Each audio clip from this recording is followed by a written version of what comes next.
Yo, what up, UAP fans? It's your boys, Adam and Topher. We're bringing you the best podcast out there. You know what it is. So hit, click, and smash those like and subscribe buttons if you want to see aliens, yo. They out there. Check the skies, yo. You are a natural, Topher. Now, I hope to God that is enough for a YouTube thumbnail. Because that is the most obnoxious shit I've ever done on this show. And that's how every YouTube video starts. So hopefully that gets us some clicks on YouTube. So absolutely, yep. If you are listening, or watching, you're welcome. Tell your friends and all that jazz that we don't really ever say, because that's not why we're doing this. Like I said, Topher, you're natural. That was hilarious. It was a good performance. You gotta love those noises too. I mean, so let's see. We'll do an A/B test. You know. Yeah. Well, the YouTube will have the thumbnail of your likeness on it. Great. That's fantastic. I'll take a screenshot of you and put it right there. Yeah, and if you ever see YouTube thumbnails, which I know you do, it's always like it'll be the face, and then it's like it's like all big letters and capitals. Right. Yeah, we do something similar. Just make it look super stupid. YouTube. Yeah, totally. Yeah, those are easy. Cool, but for real, this is the Uncovering Anomalies podcast, episode 149, and we are covering a topic that is very close to my heart. Not close to my heart, but I love this story, this mystery, this conspiracy that was going on. Still, some would say still going on today. There's always interest in the golden age of the internet, the wild west of the internet, the early 2000s. Before 9/11. So when he was saying the stuff he was saying, this is John Titor, the supposed time traveler from 2036. But when he was posting this stuff pre 9/11, it was like, what are you talking about? American federal empire, civil unrest. You know, he's talking about the Constitution, to an audience that, just obviously forgot about the Constitution. Which was cool too. He really focused on that, which wasn't a big deal, in the movement, because everything was so great. It was like utopia here. It was just perfect pre 9/11, I would say. Yeah, and for those who still haven't figured it out, Adam said it earlier, but we are covering John Titor. He was a supposed time traveler that first called into Coast to Coast, and then later was posting on online forums.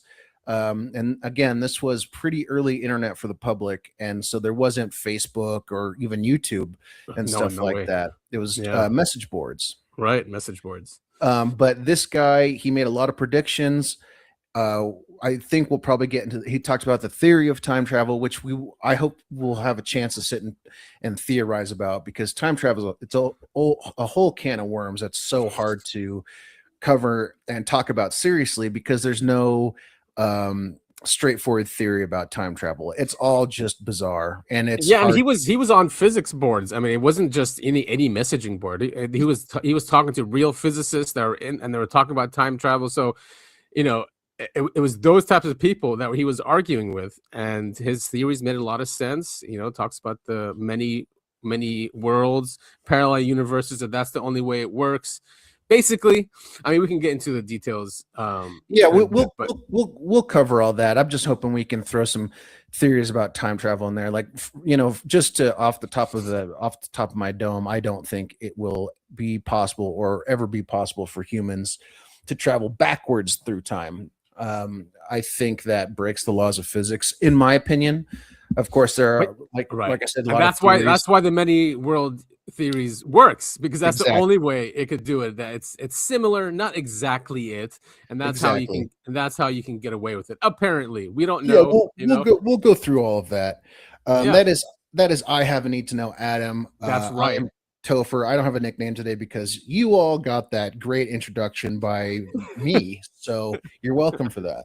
Thank you, Topher. Thank you for taking one for the team. We'll see how it plays out. Yeah, and I will watch the analytics, see if we get a drop off. I bet you people are gonna stay longer because you did that, but we'll get a bunch of comments about how does that one guy show his face for 30 seconds and then we don't see any more faces for the rest of the show. Camera malfunctions. Yeah, there it is. Camera malfunction. But yeah, like I said, we're talking about John Titor. I'm really excited about this. Let's Yeah. hop into it. Yeah, we're gonna go into like a summary kind of, and it does bring in other things, and then we can go into the details. We can get into the posts that he did, and the lore and all that. So yeah, should be fun. Why don't you start and I'll read the quote. All right. On the 27th of January, 2001, this unusual message was posted on an online forum, Post to Post, which is a forum by Coast to Coast host Art Bell. Greetings! I am a time traveler from the year 2036. I am on my way home after getting an IBM 5100 computer system from the year 1975. Remember the IBM 5100? That's a major point in this story, folks. My time machine is a stationary mass temporal displacement unit manufactured by General Electric. Of course. The unit is powered by two top spin dual positive singularities that produce a standard offset Tipler sinusoid. I will be happy to post pictures of the unit. Yeah, and that's so cool too. The actual unit, and he did in fact yes, post he pictures. did. We'll cover all of this. We'll talk about the 5100 and everything else. Even the instruction manual as well. So the poster's name was John Titor, a man who described himself as an American soldier from the future. The reason for traveling back in time, he stated, was to retrieve an old computer which contained a component of vital importance to the future. This was a story which was maintained throughout further posts, which appeared in great number across numerous online forums. For many who have researched this enigma, the name John Titor has been an incessant source of fascination and obsession. Yes, as you can see with us. Yes, it is. This is in part due to the rich details his story provides about our future and the nature of the universe in which we all live. We can go down to who is John Titor. John Titor described how he was an American historian with a specialism in the 20th century. His academic funding had been provided by the Army, whilst he was enlisted. Sorry, let me try this again. His academic funding had been provided by the Army whilst he was as an enlisted soldier. Awkward sentence. By the year 2036, he claimed, time travel had been developed by the government and had been used for several years by the time of his expedition. Titor said that he had been chosen to be sent to the year 1975 with the mission of retrieving an IBM 5100. Yeah. A portable computer which contained an outdated piece of coding that was needed in the future. So brilliant, man. If they came up with this story, it's just yeah. Well, I'm sure it's covered later on what the IBM 5100 does. If not, I'll make sure to drop the knowledge there. The Army had chosen Titor because of his historical knowledge and because his grandfather had been one of the people who had worked on the very computer needed. There it is. And there's a picture of the IBM 5100. Look at that thing, man. So cool. During the course of mission in 1975, Titor made an obscure promise to his grandfather that he would return to the year 2000. Whilst no details are given as to the nature of this promise, Titor maintained that it was for personal reasons. Oh, that's such a great reason. Yes. Yeah, don't bother. It's none of your business, man. It's for personal reasons, okay? Yeah. He had to go follow the band Sugar Ray. That part is true. You want me to go? Yeah, go ahead. Such was how it came to be that in the year 2000, John Titor shared his story on the internet. So how likely is it that a future society would desperately need access to outdated computer technology? Whoa, what's that noise? Whilst I think that was your mic. Oh, sorry. Whilst this part of the story may seem unusual, in 2002, NASA experienced a similar dilemma. To finish building their booster testing machines, they had to buy outdated medical equipment on eBay to scavenge their own obsolete Intel 8086 chips from the 1970s. In the case of the machine Titor was sent to retrieve, the IBM 5100, the time traveler described a special feature of the machine which had not been publicly announced. Bizarrely, some of these computers are said to hold a special code which stopped being used after the 1970s. In 2004, a few years after the Titor mystery, Bob Dubke, an engineer who helped design the IBM 5100, did indeed confirm that such a feature existed. Yeah, the feature they're talking about, it's a debugging tool that the IBM 5100 used for other 1970s computers. Right. The fact that IBM 5100 is portable also makes it a better candidate than its far larger cousins for this alleged one-man time travel expedition. As his motive for needing to travel back in time was somewhat logical, those communicating with Titor on forums at the time were drawn further into the story. The future, according to John Titor. So one of the things that everyone loves about this story is all of the events that he claimed would be happening in our future, in the near future, from 2000 to 2015, 2036, all this stuff. Some of it was way off or was changed, which we'll get into. Some of it came a lot later, and some of it is kind of wackadoo. But here we go. As well as describing his personal history, John Titor also revealed information about a future marred by warfare. A common theme in all of his posts is the detail he provides in describing alleged future events. Yeah, and again, this is before 2001, Yes. So yeah, and that's what really made it crazy. Civil War and World War III. The year 2008 was a general date by which time everyone will realize the world they thought they were living in was over. He's a little right there with the crash in 2008. But yeah, sorry, go ahead. We can talk about it after. The Civil War in the United States will start in 2004. I would describe it as having a Waco type event every month that steadily gets worse. The conflict will consume everyone in the U.S. by 2012 and end in 2015 with a very short World War III. So yeah, let's talk about this. Yeah, I want to talk about the dates now. He says dates, but he's also from a different timeline, right? So there is divergence. Let's hold off on that. Let's hold off on that part until the timeline divergence and stuff. Let's hold off on talking about that until later. I do want to talk about the dates he just listed above, though. All right, so 2008, what happened there? I mean, I want to say the dates they're not going to be accurate. There's so many things with the dates. Right, I know, but there's still some things in here that I think are juicy. 2008 was a general date, as you pointed out when I was reading that. That's when the economic collapse happened, the housing crisis was, right? Correct. Yep. And again, the world they thought they were living in was over. That happened for a lot of people. They thought they. Oh yeah. People are still suffering from that. Oh, the world is still suffering from that. That was not a joke. It was $15 trillion just erased, just like that. It's really been difficult financially since then. We just kicked the can down the road. Civil War is something that people have been half joking, half actually predicting in the United States for decades at this point. Every time we hear about, for instance, the thing that happened this past week was the shooting in Minnesota by an ICE officer, shot a protester and yada yada yada, and everyone always talks about Civil War. Wait, scroll up. I was still going through that. So I mean, that obviously we didn't have an official civil war in 2004, but there's arguments to be made that we're in the beginnings of a civil war, right? People have been talking about that, and describe it as a Waco type event every month.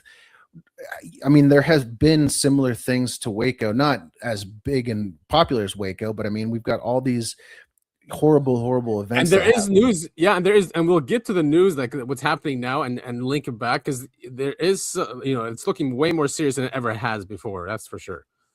And we have had hints, yes, in the past of civil unrest and civil war, like especially in the BLM riots and stuff like that. But this one's getting serious because it's with the feds. That wasn't with the feds. Actually, they didn't do anything. They let them have free reign. But this one, it's the people versus feds, or people against each other. It just looks way more serious this time. Mm-hmm. So hopefully everyone knows about Waco, and before that, Ruby Ridge, right? But just to sum it up, the Waco event Titor referred to was a siege in 1993 by American federal and state authorities against a religious sect in Texas. During the crisis, hundreds of federal agents attacked their compound. Overall, at least 80 members of the sect were killed, including children. Horrible. It was really bad. Yeah. At the time, the siege was widely regarded as a landmark event, which turned the minds of many Americans against the federal government. True. By referencing it, especially with it still in recent memory, Titor insinuated the rising of tensions between local and central authorities. We are seeing that all the time, ever since, really popularized now with Trump in office. Right. Indeed, the alleged time traveler described how, as a young man, his life was defined by a war which pitted the countryside of the U.S. against cities controlled by federal authorities. We're not quite there yet, but that being said, it's going to happen. Yeah, every election that comes up, they're always talking about blue cities versus the red right. rural areas, right? Not that Yeah. far off. I think it's getting to a point where, especially when it's not CBDCs but stable coins, because a financial collapse or reset has to happen because the system cannot continue this way, which is why they set up the Genius Act and stable coins, XRP, that infrastructure, because obviously it's going to be used, or they wouldn't have invested in that infrastructure. So I think that's where the divide's going to happen. That people are going to be on that system, and the ones who are not are probably going to be in the countryside, right? So the ones in the system will be in the cities, the ones outside that system will be in the countryside. That's my take on it. Yeah, I mean, I just think the cities are more. They're obviously more popularized. There's more people in the cities, and what does the government want to control? People. So the first places they're going to go to control are the cities. Exactly.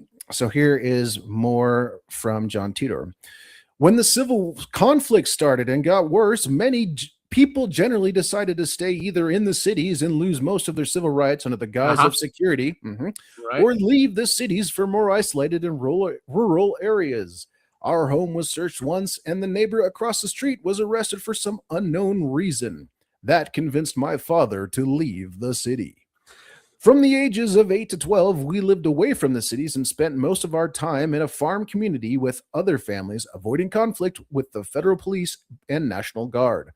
By that time, it was pretty clear that we were not going back to what we had, and the division between the cities and the country was well defined. Wow. Due to the rising stakes of the conflict, a military career was an obvious choice for the young time traveler. I joined a shotgun infantry in 2011. I thought that was cool. I always thought that was cool, shotgun infantry. I served with the Fighting Diamondbacks for about 4 years. The Civil War ended in 2015 when Russia attacked the U.S. cities, our enemy, China, and Europe. Interesting. So Russia attacked also China. We know for sure Europe because they're saying that now. That last week he literally said that U.S. cities, I can see it. China, they're close. I forgot what the reason was for China. I remember now. I'm remembering it now. Anyway, yeah. The conflict then became nuclear, with America's enemies using nuclear weapons against many cities across the USA. Nuclear war is a very undesirable thing, but it is not the end of the world. There are areas and cities we can't enter, and the environment did suffer a great deal of damage, but we are recovering. Isn't Hiroshima a thriving city today? The major physical effects include skin cancer, infertility, infection, etc. Almost everyone has some sort of physical remnant from the war. Scary stuff, man. But yeah, I mean, it's not the end of the world if nuclear war happens. But it's nuclear explosions, there are a lot of factors that go into it. How dirty the bomb is, the yield of the bomb, of course, all that stuff. Right, and modern ones apparently don't have that much radiation, since they're fusion bombs, basically. Titor stated that after the war, the USA reformed itself. The United States is still a representative republic in 2036, but it was touch and go for a while. After the war, the U.S. had divided into 5 general areas based on their economic and defensive strengths. Many people blame the government organization for the war, and the last Constitutional Congress was held in 2020 to officially scrap the Constitution and start over. Fortunately, this exercise in anger pointed out how hard it was to come up with anything better. It was decided the document wasn't at fault. As a result, there have been few small changes to the Constitution and the executive branch, but you would easily recognize it. The average citizen is more educated about the Constitution and aware of the rights and responsibilities it gives them. Federal power has been decentralized, and the focus of daily politics is in the state senates. Federal law has also been streamlined, but much harder to change or make additions to. Very nice. I actually really like that. They wanted to start over, but when they read the Constitution, they're like, well, this is a perfect document. It was just not enforced, right? And they only made small changes to it. Very strange. That was in 2020, huh? The Constitutional Congress. I mean, that was a crazy year. That's COVID, basically. They basically scrapped the Constitution during COVID. Yeah, it is funny. The timeline, once again, it's not perfect, but you remember right around that time, 2020, that's when all that talk was really poking its head up, about the Constitution and Yep. First Amendment, Second Amendment, and all that stuff. Obviously, it's been going on a lot longer than just from 2020, but it was bad. there. 2020 was bad. Yeah. I mean, and the mandates, the lockdowns, and we've never gone through that before, and that's because of a centralized federal government that has all that power. So it's cool to see that they decentralized it. Just saying, if it's the future, that is a good solution to our problems, I think. Right. The aftermath of World War III.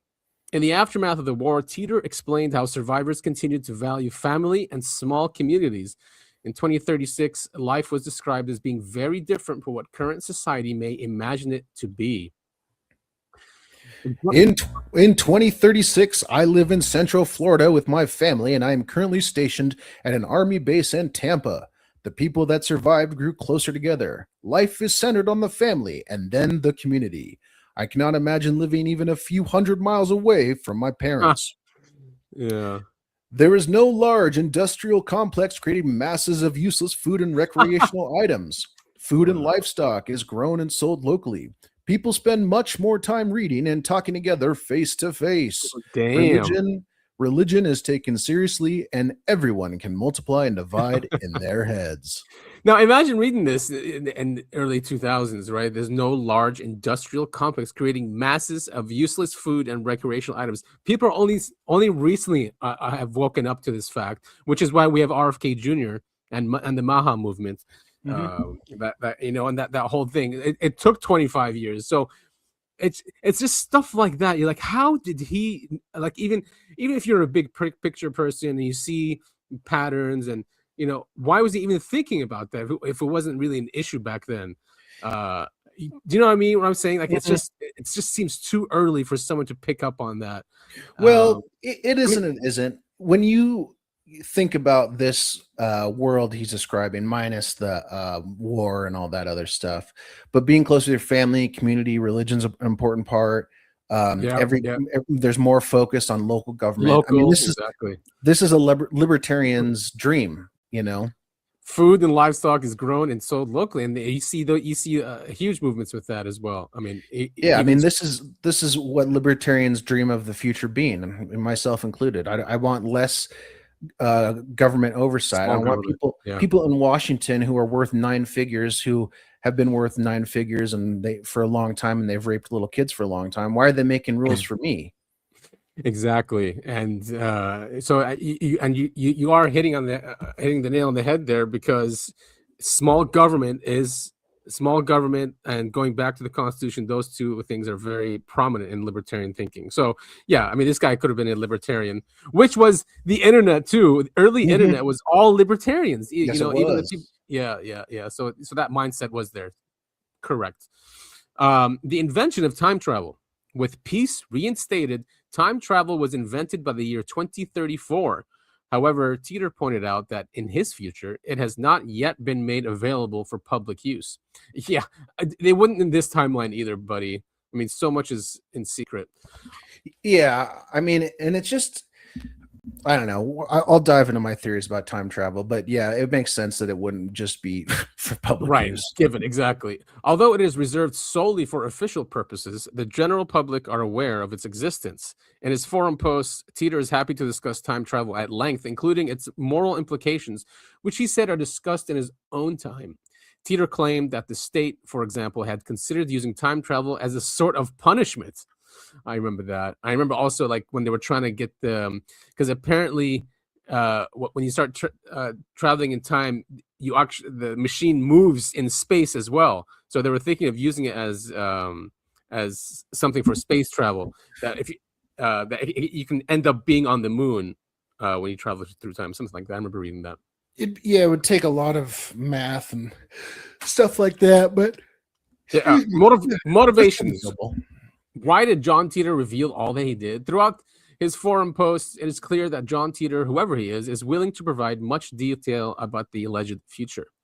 He gives opinions freely and is happy to answer questions, which he did. I mean, he pretty much answered anyone who asked him a question. Yeah.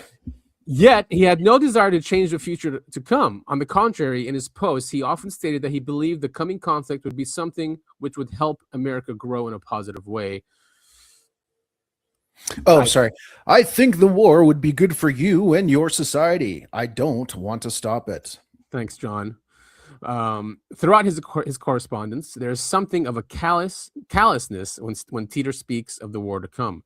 In one private message, he even revealed that he, quote unquote, hates this time, seeing it as a period when people had it all, yet squandered it out of ignorance. I remember reading that too as well. Now, he was really upset with the people here. He was saying that you guys are not liked, you guys are not respected. This one time he went into a supermarket, he said he cried because he saw that there was so much abundance, so much choice, that, you know, basically we are looked at as just lazy, spoiled humans that just gave no regard to their rights or the Constitution. Yeah. And this, you know, this I think ties neatly, that belief that he hated this time, I think it ties neatly into why it's made up, because the internet is full of what? Trolls and edgelords, right? And who was the nerdiest and edgelordiest out of them all on the internet back in the early 2000s? You know, the most edgelord people who, oh, I can't stand society and all this stuff. So it fits neatly into that. I just want to say. Yeah, agreed. So why, if real, would a veteran of such an active time in history so openly reveal events yet to come? This question becomes all the more mind-boggling when it is apparent that Titor does not care about being believed. Oh, yeah. I realize there is no way for anyone to believe me with absolute certainty, so I hope I am at least entertaining. I realize my claims are a bit ridiculous, but my intent is not really to be believed. In fact, over this medium, it's impossible to prove I'm a time traveler. Therefore, it's impossible to believe. Yet, far from being apathetic, John Titor revealed he was afraid of being believed. The reason time travelers do not reveal themselves is because your society scares the hell out of us. We do not want to end up in a cement room on a permanent supply of sodium prenatal as men with lab coats poke while lab coats poke at our machine with a screwdriver. He's right. That's what we do in this, at least in this timeline, is or whatever. Look what we do to aliens: shoot them down, imprison them. Yep. So is John Titor a hoax? The tenacity with John Titor stated that he does not expect or want to be believed is an element of this story, which perhaps ironically serves only to increase people's general willingness to believe him, unless that was his intention all along. If an elaborate hoax, it stands to reason why someone would state this as an act of reverse psychology. A lack of motive makes the persona of John Titor inherently more enigmatic and, more importantly, more believable. And then here's the time machine as well. You know, the pictures, operating instructions. I mean, could you imagine just what they go through to hoax this? I mean, here's the machine. There is a lot of stuff here. This isn't just some forum post. This guy went full hog into it. Yeah, and he was posting this on physics forums, talking about singularities, black holes, mini black holes. He was talking about CERN before it went online, saying that they will figure out black holes or something. Mm-hmm. So here is the theory. What he's got was this. Can I zoom in on it? Dual singularities in Kerr field. So, I mean, either they hired physicists to come up with this, and then you can hire a graphic designer to make these cutouts anyway. It's not too crazy. Yeah, it seems more likely to me that this is a team of very smart people. Right. Yeah. They have to be. Wouldn't this? Just the idea is just so cool because it was also really cool. It was also in a car, like Back to the Future. But, yeah, a little on the nose there, huh? Right. Yeah, and here it is. He's the cutout or cutaway of the device. Cool. Yeah, very cool. And then he's an actual picture of it. Mm-hmm. But so the length that they went to. So that was the manual, and then several photographs as well. This is the car. It was like a 1970s car or something, right? Yeah, I'm trying to remember how the story goes. He originally had it in a car, and then he had to move it into a truck later because it was so heavy. Yeah, right. Yeah, you're right. 500 pounds. Mm-hmm. Theoretically speaking, all of what John Titor claimed in his posts is possible. One person by the name of Martin Pullman took Titor's ideas and documents one step further, and in 2004 filed the U.S. patent for a time machine. It was published in 2006 and has since been considered an interesting, if albeit theoretical, application for the possibility of time travel. All of this increases the stakes. If a hoax, it is a highly elaborate one, thoughtfully engineered by an educated individual or group of individuals. Right. John Titor could simply not have been invented in all its complexities one weekend by the average bored teenager. I agree with that. Yeah. Another theory is that John Titor was devised for social control. As the year 2036 is painted in a very specific manner, some people have claimed that Titor is a right-wing personality Yeah. invented in order to instill fear of the federal government. However, in one of his posts, he advises people to not hoard guns, explaining that will only work to make you a target. Since gun ownership is a maxim of the Republican right-wing party in America, it would almost amount to heresy to not include the necessity of personal gun ownership in a bleak pro-Republican future. Yeah. Wait, let's see what else is what's alongside. So maybe we should go to his website, to his actual post, and we can go through those. Here, let's do that. Okay. So this is the famous John Titor website from Wait a Oliver second. Williams. Sorry. Can you back yeah. up to that one Yeah. really quick? That last paragraph seems like it's The time versions. Okay. talking about Here. the divergence. We might want to touch on that. Let's Okay, finish, yeah, let's actually, you're finish right. this article. Yeah. Here. Yeah. Alongside the perceived erosion of civil rights, the technological advancements championed by the cities are disenfranchising to many in the countryside. So this, we skipped a little bit, but it's talking about the difference between countries and cities again. Not countries, Yeah. the countryside and countryside. people in Yeah. the- yeah. In the cities. Yeah. Those who rely on traditional methods of employment are witnessing their livelihoods being threatened. Coal mining and its future relevance, for example, was a heavily contentious issue in the 2016 election, and it is predicted that many labor-intensive jobs will be done by robots in 2040, if not sooner. Right. As technology continues to encroach on what is seen to be traditional countryside economies, it is not unbelievable to imagine a future in which those who have suffered under the technocratic age should come into conflict with those who are profiting from it. Yep. Some would argue we're already there. Yeah. Such a conflict would be a timeless example of a class struggle in an age of change. It is in this chord which struck Titor with an America that had recently lived through the tragedy of Waco, as well as the Oklahoma City attack of '95. This attack on a federal building was committed by a man who believed that it was necessary to draw attention to the violation of civil rights. Very true. I mean, yeah. So we did have the Oklahoma City attack. So I mean, this this philosophy that Titor espouses was around, and many people are writing. McVeigh and that group, right? They kind of had these kind of thoughts as well. Yes. Small federal government, more power to the states. In many ways, John Titor was the perfect apocalyptic prophet for the year 2000. If anything, he was too perfect, and this observation is perhaps the most suspicious element of the John Titor case. Yeah. History very rarely reveals itself to be as predictable as the picture he painted. World War I, for example, defied the logical progression of a civilization which regarded itself as going through a golden age. However, the 2.5 divergency effect will always give John Titor a metaphorical get out of jail free card. That's so true, but It is. it's the only way that it would. Yeah, because it's the only way it would work anyway. At least with his theory. Yeah. So yeah, the whole thing with John Titor, basically, as he explained it or believed it, whatever, is that time goes on different lines, and when you change it, he's talking about different timelines, right? Yes, yeah, different time, multi universes, and basically, if you do travel in time the way they do it, you're in a different universe. So if you do change something in that timeline or risk changing it, and you go back to yours, your timeline doesn't change. Which is why he even talked about meeting himself and going on rides with himself a couple of times in his post. So but yeah, weird. and that's what people use when they look at like, okay, Y2K wasn't a big deal. We didn't have a civil war in 2004 or whatever he said, Right. 2012. Yes. It's because, according to this theory, he's on a different timeline. Right, exactly. And he must have changed something doing this. And, of course, some changes are going to happen if people are going to read this and start thinking the way he wants about the Constitution, smaller government, local, God. That just it's going to affect people. or affect the Right. timeline. Yeah.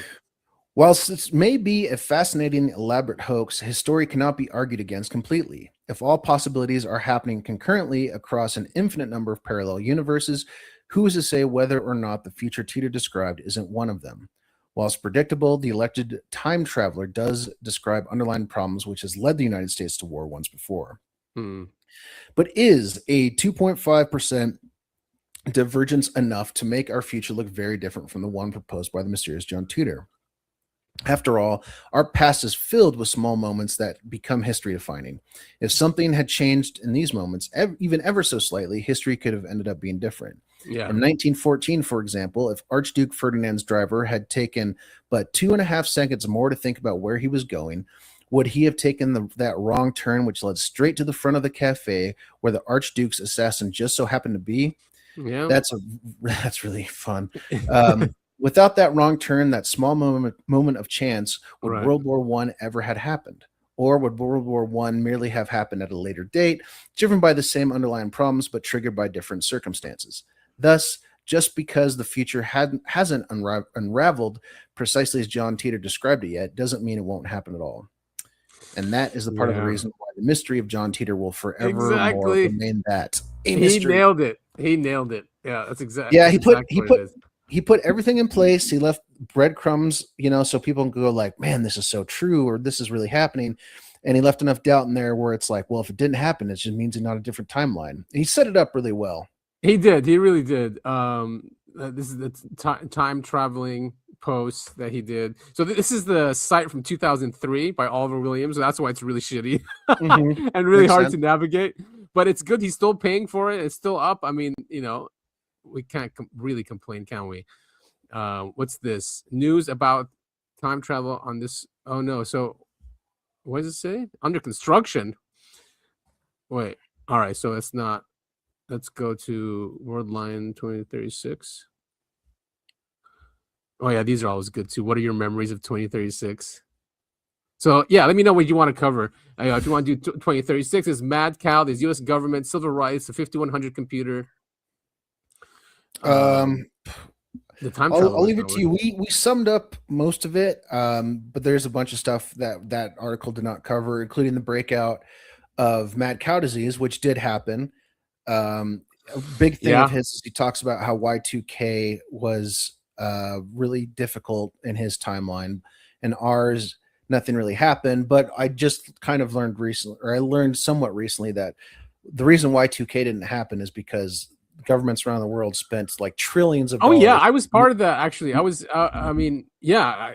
Not just governments, but corporations. It was a huge. I think it was made by the quote unquote consultants, to get funding for these projects because of Y2K.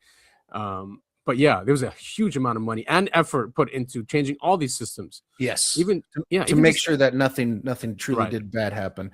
And now, is it 2038? When's everything supposed to collapse again? I think it is 2038. And that's a Unix thing, right? Yeah. What is this? Why would I want to talk to you? Why don't you believe you have something interesting? Why don't you believe you have something interesting or worthwhile to say to someone in the future?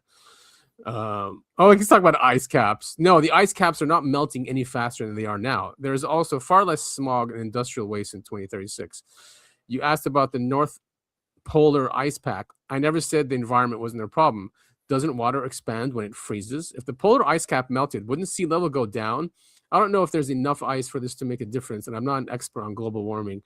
Yes, I realize people become hostile. I don't expect anyone to believe me. He says that a lot, and I have nothing to sell. I take no offense by it. Just out of curiosity, if you were a time traveler, what do you think it would take to get people to believe you?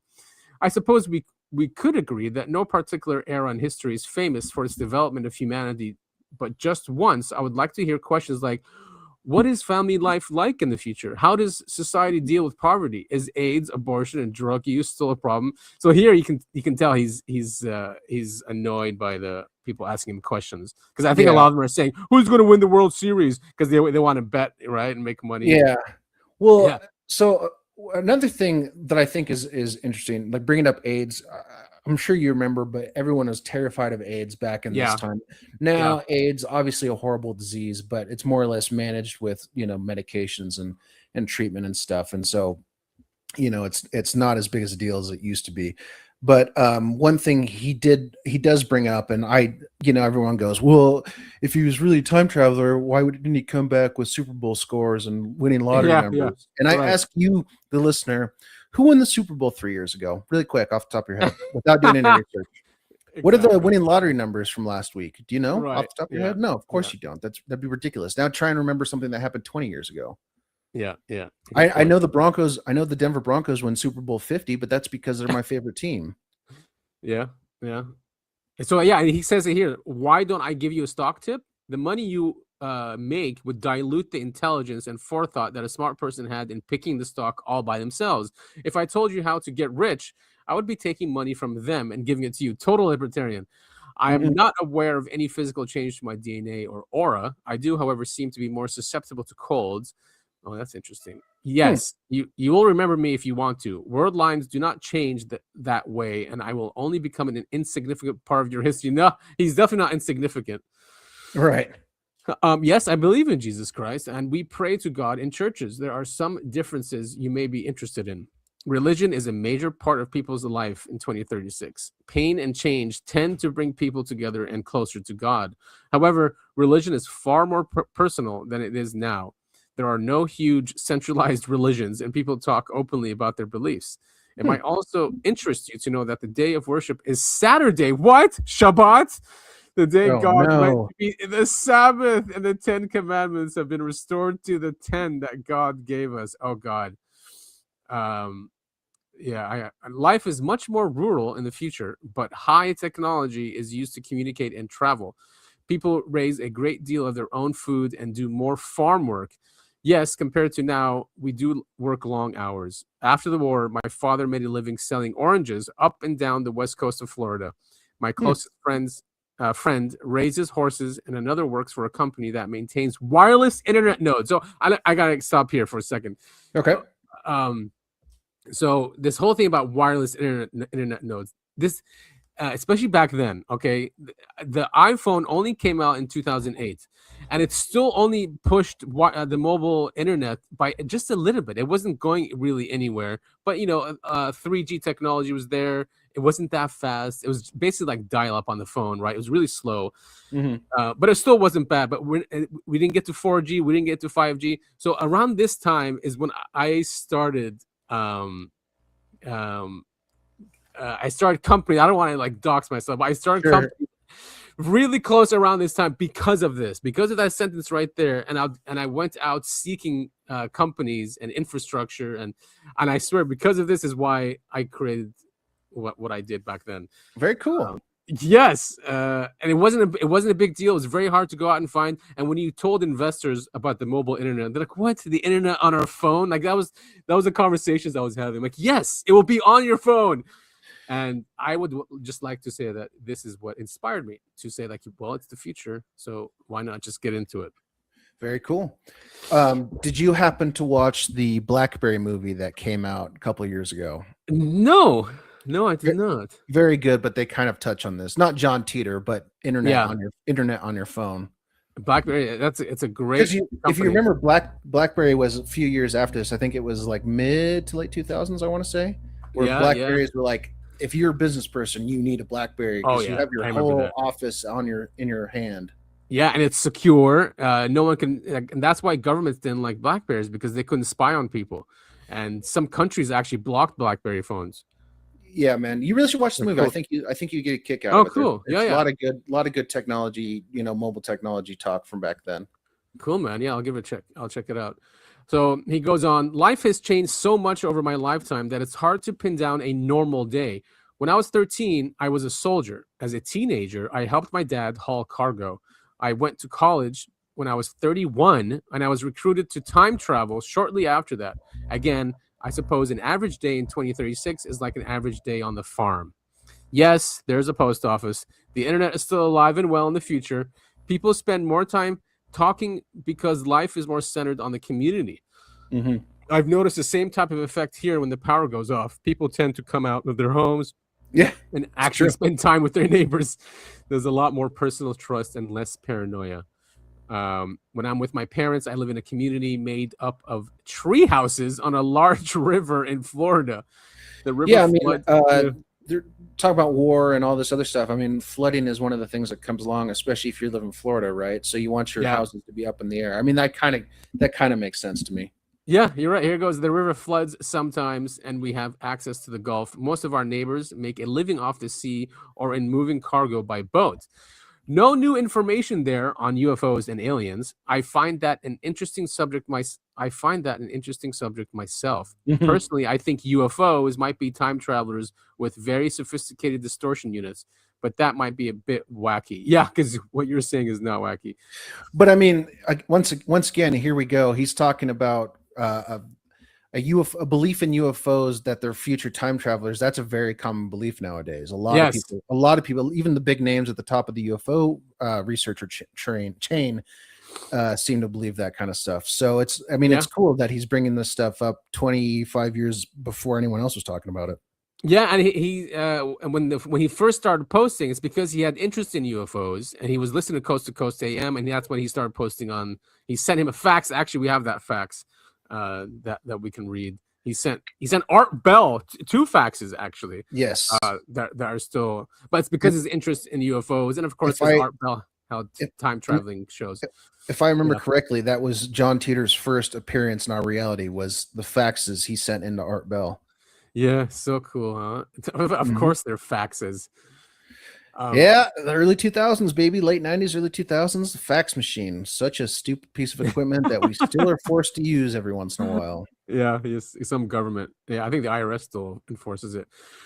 So one of the biggest reasons why food production is localized is because the environment is affected with disease and radiation. We are making huge strides in getting it cleaned up. Water is produced on a community level, and we do eat meat that we raise ourselves.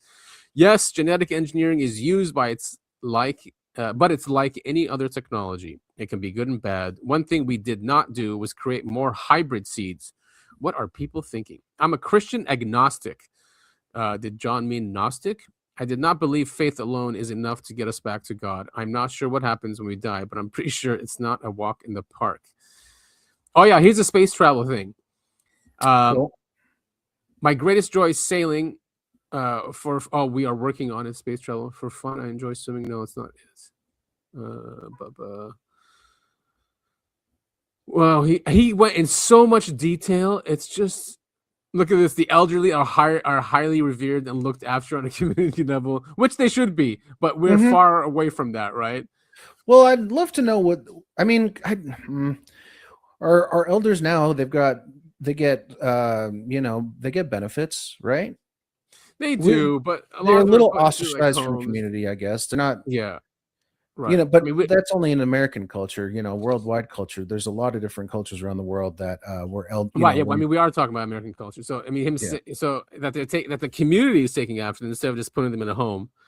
Right. But you're right. That is a very American thing to do that. I'd argue that's could be putting your folks in an old folks home could be interpreted as the community taking care of them, right? In a weird roundabout. Strangers. I mean, right. But I mean, that's what is a community? You could, but yes, you could see that as a community. Hats are more common in the future, and flashy colors are less common. That's one of the funnier things I've read is the thing about the hats. Yeah, I remember that one. And I'd love if he went into detail about what kind of hats they wore. Yeah, dress is much more functional, and we dress up whenever we get a chance. I've noticed that no one in this time dresses for occasions, even when they have the clothes. Why do people wear shorts to church? Yeah, I mean, it's that. Actually, we were talking about that during our long airport stay on the way down here. Is that people used to dress up to get on the airplane? It was an event. Oh yeah, very true. Yeah, you wanted to look good. It's stuff like that. We do not spend nearly the amount of time on our hair as people do now. Women like to wear their hair longer, and men have it much shorter. Both sexes shave it all off when they're in active military service. Okay, there's nothing weird about that.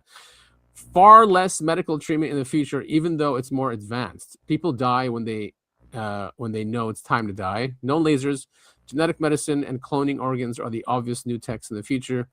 The Constitution was changed after the war. we have 5 presidents that are voted in and out on different term periods. The vice president is the president of the Senate, and they are voted separately. Interesting. So Switzerland has a very similar system where a president only stays on for a year, and basically the political parties share power. So one party has a president for a year, and then after a year they switch out to another party. So the power is decentralized, and it's never in one area. Right. So kind of like what the United States says is where it's just one party that pretends to be 2 different parties. Yeah, exactly. And now, as we can see with Trump and what's happening with this administration, we're even centralizing more power to the executive branch. He can do whatever he wants. No one even says a word to him. Right. So we can see that why we would want to change that, because it's pretty dangerous. We have cars, just not a whole bunch of them. There is public transportation from city to city. If I could bring some material back to your time from 2036, it would be a copy of the new U.S. Constitution. See, his focus on the Constitution as well is pretty cool, I think. Yeah, I'd love to know what the specific changes are to the Constitution, because at the end of the day, I remember he was saying it's mostly the same, but there are a few things different that you would notice. I wonder what that means. I guess the 5 regions, that's definitely one there, and then the 5 presidents, right, as well. Sure. But yeah, that'd be cool to know the details. Can you explain what the purpose of time travel is? Okay, we went through that. Where do time travelers go? Yeah, it was in that article. The purpose of time travel? Yeah. I don't remember him saying that. Okay, good. It's used to get information or items that would be helpful in getting a post-World War III back post-World War III back to a normal condition. Okay. I didn't remember that in the article for some reason. Where do time travelers go the most? Right now, most of our practical missions are from 1960 to 1980. There's a great deal of research into later and future periods, but the farther you go, the lower the divergence confidence of the world line. I always like that as well. Mm-hmm. Yeah, it starts diverging too much, right? So you can't really. The technology is very different. Yeah. Did we? I don't think he mentioned, or we talked about it in the first article, but did they talk about the like? There's nothing past the year 2536 or whatever year it was. I wasn't in the article, no, but maybe we can find it here. Okay. Oh wait, that was in the facts also to Art Bell. We can read that. Yeah, okay. I like this one. Perfect. This one was also prophetic. What is music like in 2036? Most of the same music you enjoy is available on archive. However, the days of mega stars playing multiple track studios, produced music, and lip syncing on a huge stage are pretty much isolated to your time period. Like everything else, music is much less centralized. The general trend is away from computer-generated music and more toward real people playing real instruments. Music is much more of a personal experience. More people know how to read music and play together in small groups. Oh, he's one of those guys. Yeah. Social prejudices.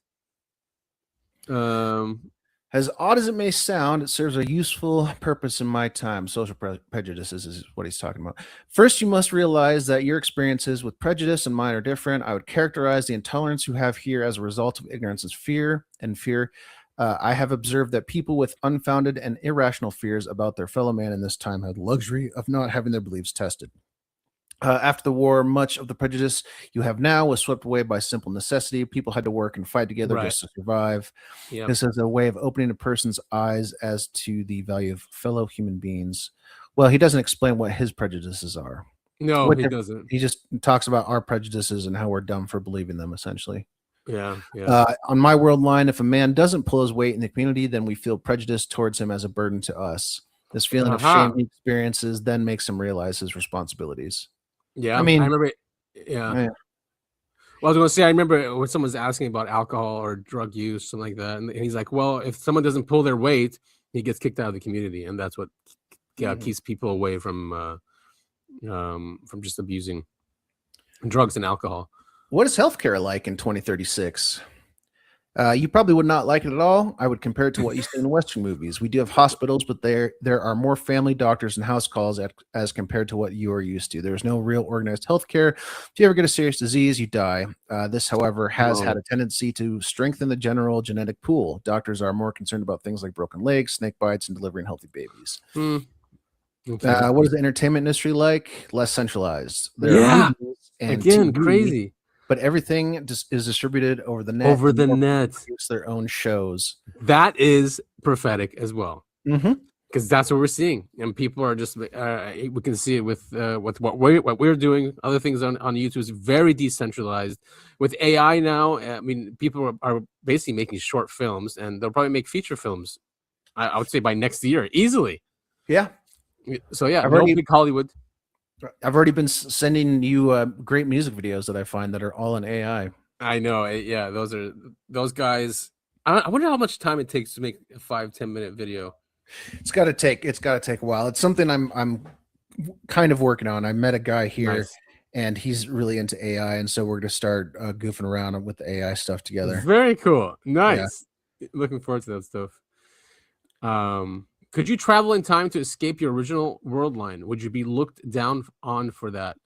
From a physical standpoint, I suppose that would work if you were trying to escape a natural disaster, but you must consider that trying to escape by time travel has its own problems. I'm not exactly sure what you mean by being looked down on. Is there some sort of new world government in place by 2011? On my world line in 2011, the U.S. is in the middle of a civil war that has dramatic effects on most other Western governments. Yeah, I imagine it would. Yeah.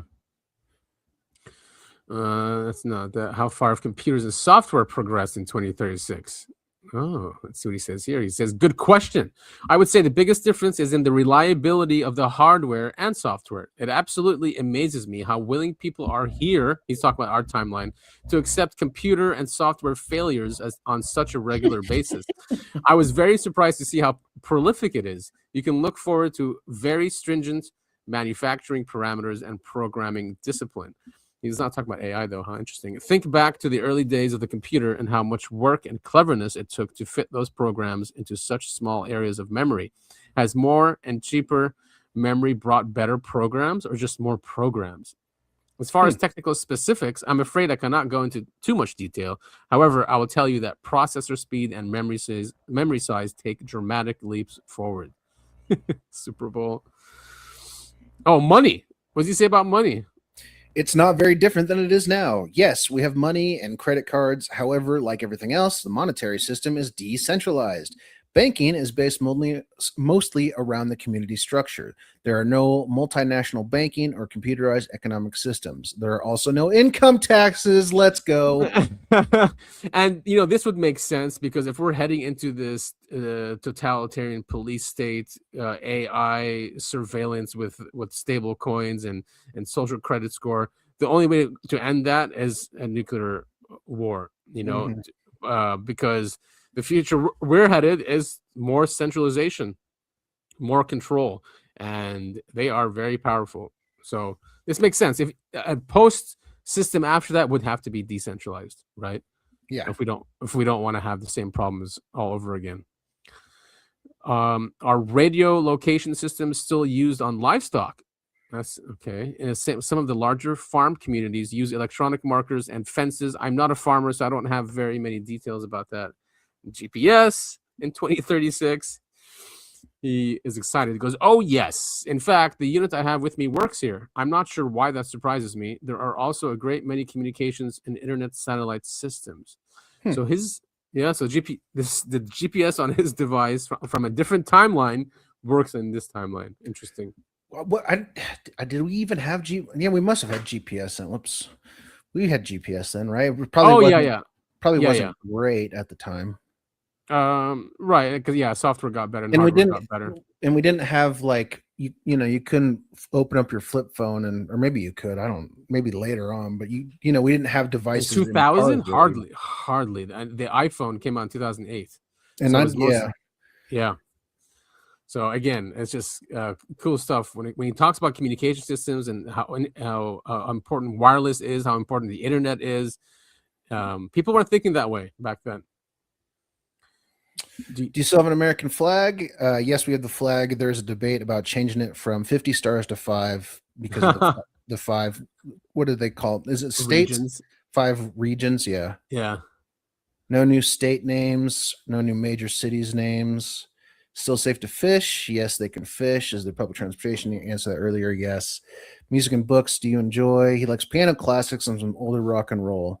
Oh yeah. But he doesn't play any instruments himself. Yeah, he's taking pictures and video. Very hard to find his favorite food.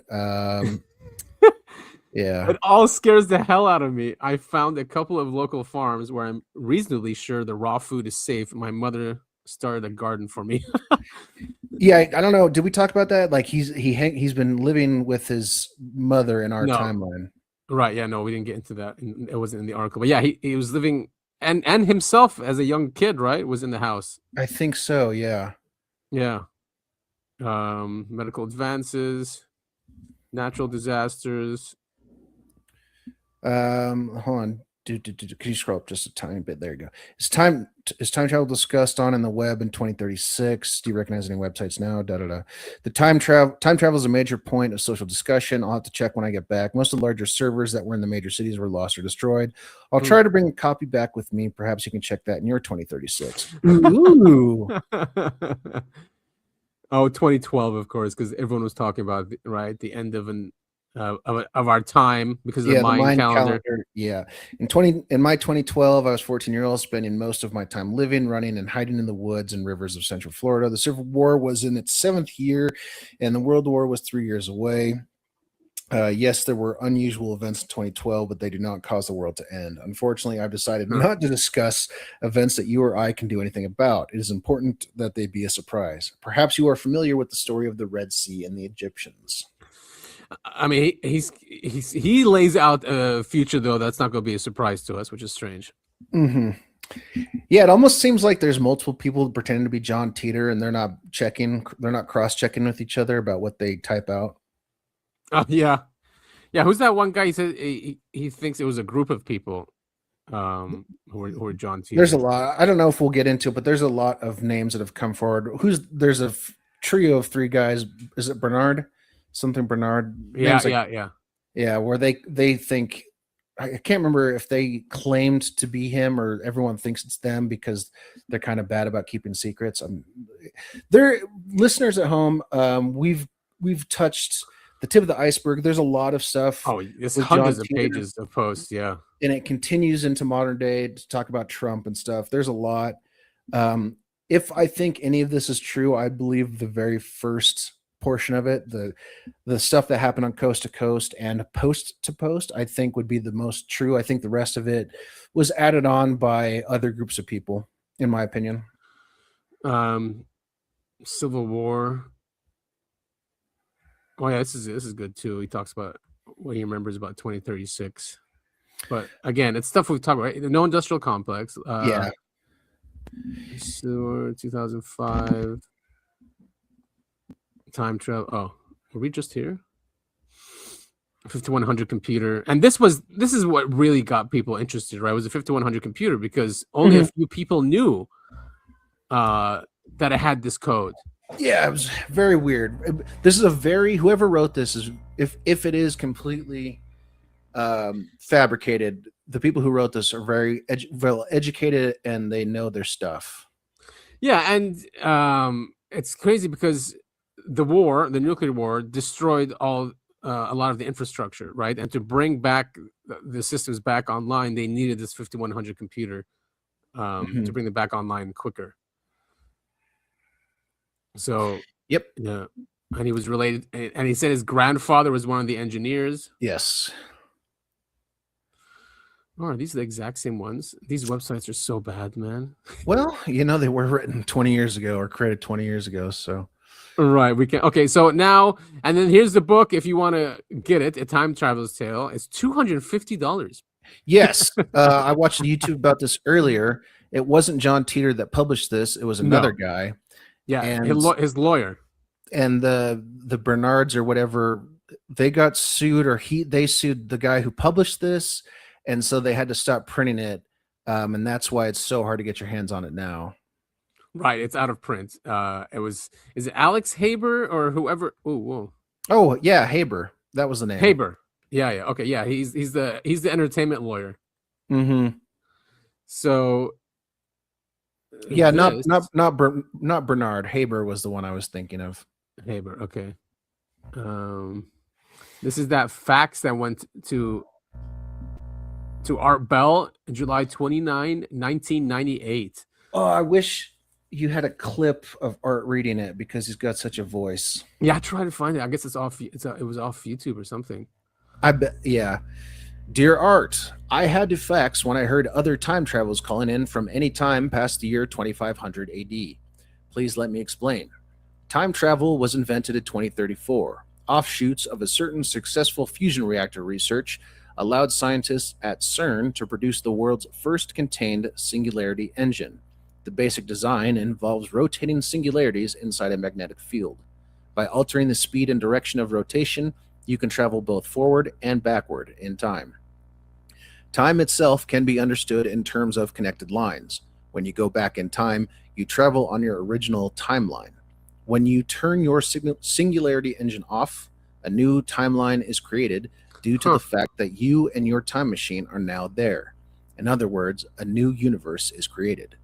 To get back to your original line, you must travel a split second farther back and immediately throw the engine into forward without turning it off. Some interesting outcomes of this are: 1. You meet yourself. I have done it often, even taken a younger version of myself along for a few rides before returning myself to the new timeline and going back to mine. 2. You can alter history in the new universe that you have just created. Most of the time, the changes are subtle. Sometimes I'll notice car models that don't exist or books that come out late. The oldest one was a skyscraper that wasn't built in a near favorite store of mine in New York. Interestingly, when you travel in time, you must compensate for the orbit of the Earth. Since the time machine doesn't move, you have to adjust the engine so you remain on the planet when you turn it off. Yeah, see, that's what I meant. Yeah. That you can end up on the moon, yeah. Unfortunately, it was also discovered that anyone going forward in time from my 2036 hit a brick wall in the year 2564. Oh no. Everyone who has ever been there has reported that nothing exists.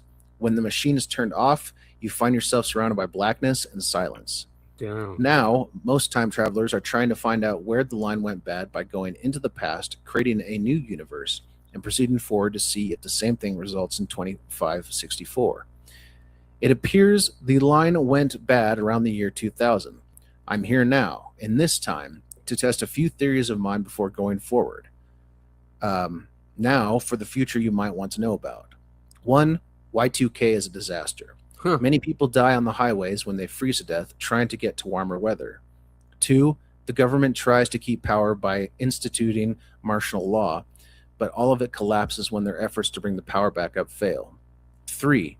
A power facility in Denver is able to restart itself, but it is mobbed by hundreds of thousands of people and destroyed. This convinces most that maybe we shouldn't bring the old system back up. 4. A few years later, communal government system is developed after the Constitution takes a few twists. China retakes Taiwan, Israel wins the largest battle for their life, and Russia is covered in nuclear snow from their collapsed reactors. Art, the reason I'm here now is because I believe a nuclear weapon set off by Iraq in the Middle East war with Israel might have something to do with the damaged timeline. I will test that theory and get back to you. Please pray that we discover the reason why there is no apparent future after 2564. Why does Israel have to be involved in every single one of these things? I mean, to be fair, every conflict in the Middle East seems to star them in one way or another, you know? Right, yeah. And then this is the second fax that he got sent. You got this. I believe in you. Dear Mr. Bell, I'm glad you're back. I faxed this information to you the day before you left the air. I wanted to make sure it wasn't lost in the shuffle, so I'm sending a gift. If you've already seen this, please accept my apologies. If you choose to make this public, please do not publish the fax number. I had to fax when I heard the other time traveler calling in from the recent time past, in fact, the year 2500 AD. Let me explain, Mr. Bell. I sent a fax with this opening on July 29th, 1998. As I said then, I am a time traveler. I've been on this world line since April of this year, and I plan to leave soon. Typically, time travelers do not purposely affect the world lines they visit. However, this mission is unusually long, and I've grown attached to some of the people I've met here. Anyway, for my own reasons, I have decided to help this world line by sharing information about the future with a few people in the hope, share about the future with a few people in the hope that it will help their future. I'm contacting you for the same reason. Unfortunately, there is no historical reference to your program in my world line. I believe you can change your future by creating one now. Some of the information presented on your program may be invaluable to upline researchers. I suggest you isolate the programs that concentrate on military technology and new physics theories, transcribe these programs, and put them someplace safe away from the box. I recommend someplace in the Midwest. I also urge you to reconsider your paranoia to the Russians. They are not preparing for war with the average U.S. citizen. They are preparing for war with the U.S. government. They will eventually save this country and the lives of millions of Americans. I realize my claims are a bit difficult to accept, so I will send the following once I know you received this fax. A few pages from the operations manual of my time machine and a few colored photographs of my vehicle. If you wish to contact me, I will be happy to share with you the nature of time, the physics of time travel, and some of the events of your future. Please send a return package to. So crazy. That was in 98. Yeah, man. Very, very cool stuff. Very interesting, very fun case. I highly recommend everyone digs deep into this if you want to know more. There are plenty of great YouTube channels that will do the full story and cover everything about John Titor that we, the public, have. Right. And then, of course, like you said, there's lots of interviews as well. George Nuri, and he had Oliver Williams on, who actually created that website. And this was not long ago. This was 8 months ago. So, yeah, when I was looking for John Titor videos, I came across this. This is like one of the first things that pops up. Right. Yes. When you type it into YouTube. Yeah. All right. So, I mean, just to look at the news of what's happening these days, everyone's talking about Trump capturing Maduro, and he's talking about also Greenland. So these maps have been resurfacing of the United States, and of course John Titor talks about the American federal empire, right? Mm-hmm. Which is our federal government being an empire. So these maps were made post World War II, and this is how they wanted to. This is proposed how to divide up the world. So North America, all of it, including Canada. It says United States of America, and this is United States of South America. Mm-hmm. We can see Greenland is also part of that here. Mm-hmm. So this map came up because of that, and it's published by Philadelphia. Sorry, can you go back? Sorry. Yeah. Published in Philadelphia in early 1942. Proposed, or does it say who made this map? I remember, is it here? I forget the name. But he did sign it. He was an advisor to one of the presidents at this time. Yeah. But maybe someone in the comments said something. Oh, full article. Here it is. And here they probably have it. His name. Oh, Maurice Gomberg. Yeah. Oh, weird. Yeah. Shows a proposal to rearrange the world after an Allied victory against the Axis forces. Its title refers to a new world order, a vague concept. But, we can see many things happening on the world stage right now to reshuffle the world. Yeah. The only big issue I see, like Australia and Madagascar and New Zealand are all British. I think it says... any chance you can British Commonwealth of Nations, which would never ever happen. Unfortunately, the British Empire has long since fallen. Well, I don't want to put it that way. I just mean they're not they're not going out and conquering foreign lands as like they used to. And, no, definitely not. Yeah, they don't have the expansionist mindset that the U.S. seems to at the moment. And this map is also surfacing. It's Elon Musk's father. He was part of this organization. This map shows a vision of Technate America, a future U.S. technocratic empire led by oligarchy of tech barons, an idea supported by Elon Musk's father. And it seems the PayPal mafia, control of Canada, Greenland, Panama, and other countries' territories and resources is key. Mm-hmm. Yeah, I mean, and this is... Look, Venezuela's part of that. Look. Yeah.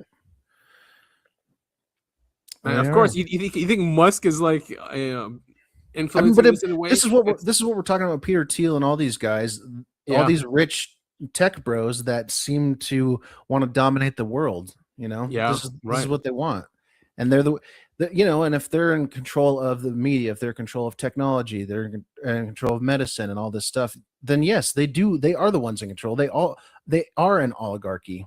Yeah, they're definitely an oligarchy, and it's scary just to see what Trump is capable of and what our government's capable of. I think, we haven't really witnessed this in a long, long time. He's just saying, screw the Congress, screw the government. I mean, screw the Senate. I'm just going to go in. I'm going to kidnap this guy. I'm going to say it's about drugs, but it's not about drugs. I'm going to say it's about oil, but it's not about oil. Just to build the empire, man. Yes. So we should just get used to the fact that we are now an empire, just like what John Titor said in the year 2000, when people were like, what the hell are you talking about? Well, definitely after 9/11, it started to become apparent that we are an empire, right? But the government never came out overtly and said it. Overtly, now, sure. Yeah. Because I was going to say, there was a bunch of South American coups in the 1970s, right? Right. Led by the CIA. So it's not like we were never doing this beforehand. It's just now it's overt and there's no hidden to it. We don't need the CIA to do it anymore because we have the executive branch doing it. Yeah. And this, just to add to that evidence as well, Putin came out this week and in a speech saying that it makes sense for the U.S. to annex Greenland. So there's an effort going. It's not stopping. The United States' plans to annex Greenland may only surprise at first glance and lead to the mistaken belief that these are merely extravagant remarks by President Trump. In fact, the U.S. had such plans as early as the 1860s, when the administration considered annexing Greenland and Iceland, but the idea lacked congressional support at the time, as it does now. But as we just discussed, the executive branch is doing their own thing. Thanks, yeah, they are. In 1910, a trilateral deal was prepared to exchange territories between the U.S., Germany, and Denmark, which would have granted Greenland to the U.S., but the agreement ultimately fell through. During WW II, the U.S. established military bases in Greenland, and after the war, it offered to purchase the island from Denmark. In summary, the U.S. has serious plans regarding Greenland. These plans have deep historical roots, and the U.S. will continue to systematically advance its geopolitical, military, political, and economic interest in the Arctic. So Putin's not surprised that the U.S. is doing that. Makes sense to him. So I had no idea that the U.S. had interest in Greenland as early as the 1860s. That is news to me, and I didn't know about the trilateral agreement that almost went through. I know, and it always takes Putin to give us a nice history lesson. Mm-hmm. You remember when Tucker interviewed him? Yes. The whole first half of the interview was a history lesson in Russian politics. Yeah. And then, just to bring back into nuclear war as well, Putin talked about someone asked him about because how Europe is really pushing for war against Russia. So here he goes, Russia and the US have early warning systems. Europe has none. They're defenseless. Our tactical nukes are 4 times stronger than Hiroshima's. We have more than them, much more. If war breaks out, Europe will burn first, is what he says. Wow. But also because they're the closest, I mean, they're next door neighbors. Right. Yes. Yeah. They're definitely the closest to them. And they're the ones who were really threatening Russia, saying that, we need to go to war and take him out. And his house, wasn't his mansion recently droned? Yeah, I heard about that. Yeah. Yeah. He wasn't there. But so we are close to nuclear war more than ever. We have Trump now talking about our military budget going from 1 trillion to 1.5 trillion. Good. That's 2027. Just what our military needed. More of a runaway budget. I mean, it was 700 billion or something, right? It was in Biden 700 or 800. And meanwhile, the Pentagon fails its 9th annual audit in a row. No one's held accountable. Just it's unbelievable that we just keep giving away taxpayer money like this. I mean, maybe this is Trump's way of getting these technologies out of the black budget, because apparently they use advanced technologies to get Maduro. Many people are saying that's propaganda. Yeah, I was wondering about that. I right? saw a quote earlier today about how people on the ground in Venezuela were talking about they were all getting nosebleeds and stuff like that. And they were Yeah. they were thinking the U.S. military was using some sort of weapon, but I don't know if those have been substantiated or confirmed. It was just like random person saying that, from what I could tell. And so just more of us reshaping the world. Trump has withdrawn the U.S. from 66 international organizations that quote unquote no longer serve U.S. interests. Yeah, I wonder. I've seen this poking up a couple times, but I didn't look into it and see what he pulled out of. Oh, there's a list. Yeah, it's just not there. Right. What I'm saying is I didn't look to see what the list is. A lot of European ones. A lot of yeah, NGOs. That doesn't surprise me. And of course, what do empires do? I mean, Rome did this. I mean, he basically paraded Maduro on the streets of New York, right? Yeah. Your mic is making a lot of noise. Sorry, I don't know what to do. I'm just sitting here. So yeah, look at it. Just open. There he is in the back. Weird. Very strange. Yeah, stuff that empires do. Yeah, I guess so. Here's that video. We can listen to it about the weapons that were used to go get him. Cool. I'm going to unplug my microphone and plug it back in while this is playing. Okay. A security guard that was protecting Maduro has spoken, and you got to hear what he said. It's in Spanish, but I'll translate. Also, Trump announced that, the cartels, they're going after him in Mexico. The whole vibe of Latin America has changed because of what happened in Venezuela. And now that we're getting firsthand accounts from people that were there, the soldier says they didn't hear him coming. He says the Americans had technology superior to anything they've ever seen. Everything that they were using for radar, for anything, was completely taken offline. They had drones, and the drones were taking out bases and taking out things faster. They didn't have no technology. They've never had to fight against drones. He also talks about that there was only 8 helicopters. There was only 20 men that were sent in, and those 20 men killed hundreds of their men, and none of those soldiers were injured. He talks about it felt like they were firing 300 rounds a minute. Nothing they've ever seen, nothing that they can compete with. And then he also talks to the fact that the Americans had some kind of sonic shock boom that was sent out, and everybody immediately started bleeding profusely out of their nose. They couldn't even gather themselves because whatever was sent at them made them fall to their knees and vomit blood out of their mouth and out of their noses. They were incapacitated immediately. He says he never wants to go through that again, doesn't want to have to fight with the Americans again. He's sending warnings to everybody out there that you think you can fight the Americans. You don't even know what their weaponry is like and what they're capable of. 20 men took out hundreds, and that's starting to spread all through Latin America. And now they're not saying, if you want me, come and get me anymore. They're like, oh shit. Especially after Trump says, hey, Mexico, you're on the list too. Yeah, even the Colombian president called Trump, saying, oh, we had a great talk and I don't know what.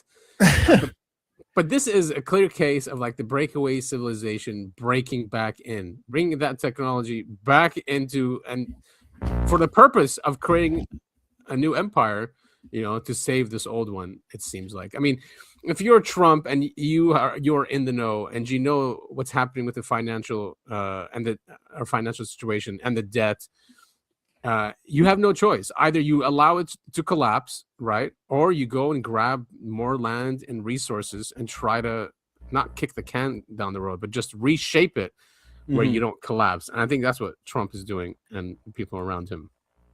And take advantage of what? What are the assets that we have left? It's our military technology, right? The black budget technologies are years ahead of everyone else. That is an asset that should be exploited, and maybe that's what he's doing. Yeah, maybe. They're not being forthright in the UFO issue yet, and No, of course that could not. be a reason. I don't think they ever will be at this Yeah, point. and why would you? Right? If it keeps you so ahead of the world, and you can do operations like this and surprise people, and where they don't know what the hell you're using, why not? I mean, when it comes to national security, from that lens, why would you tell people? Sure.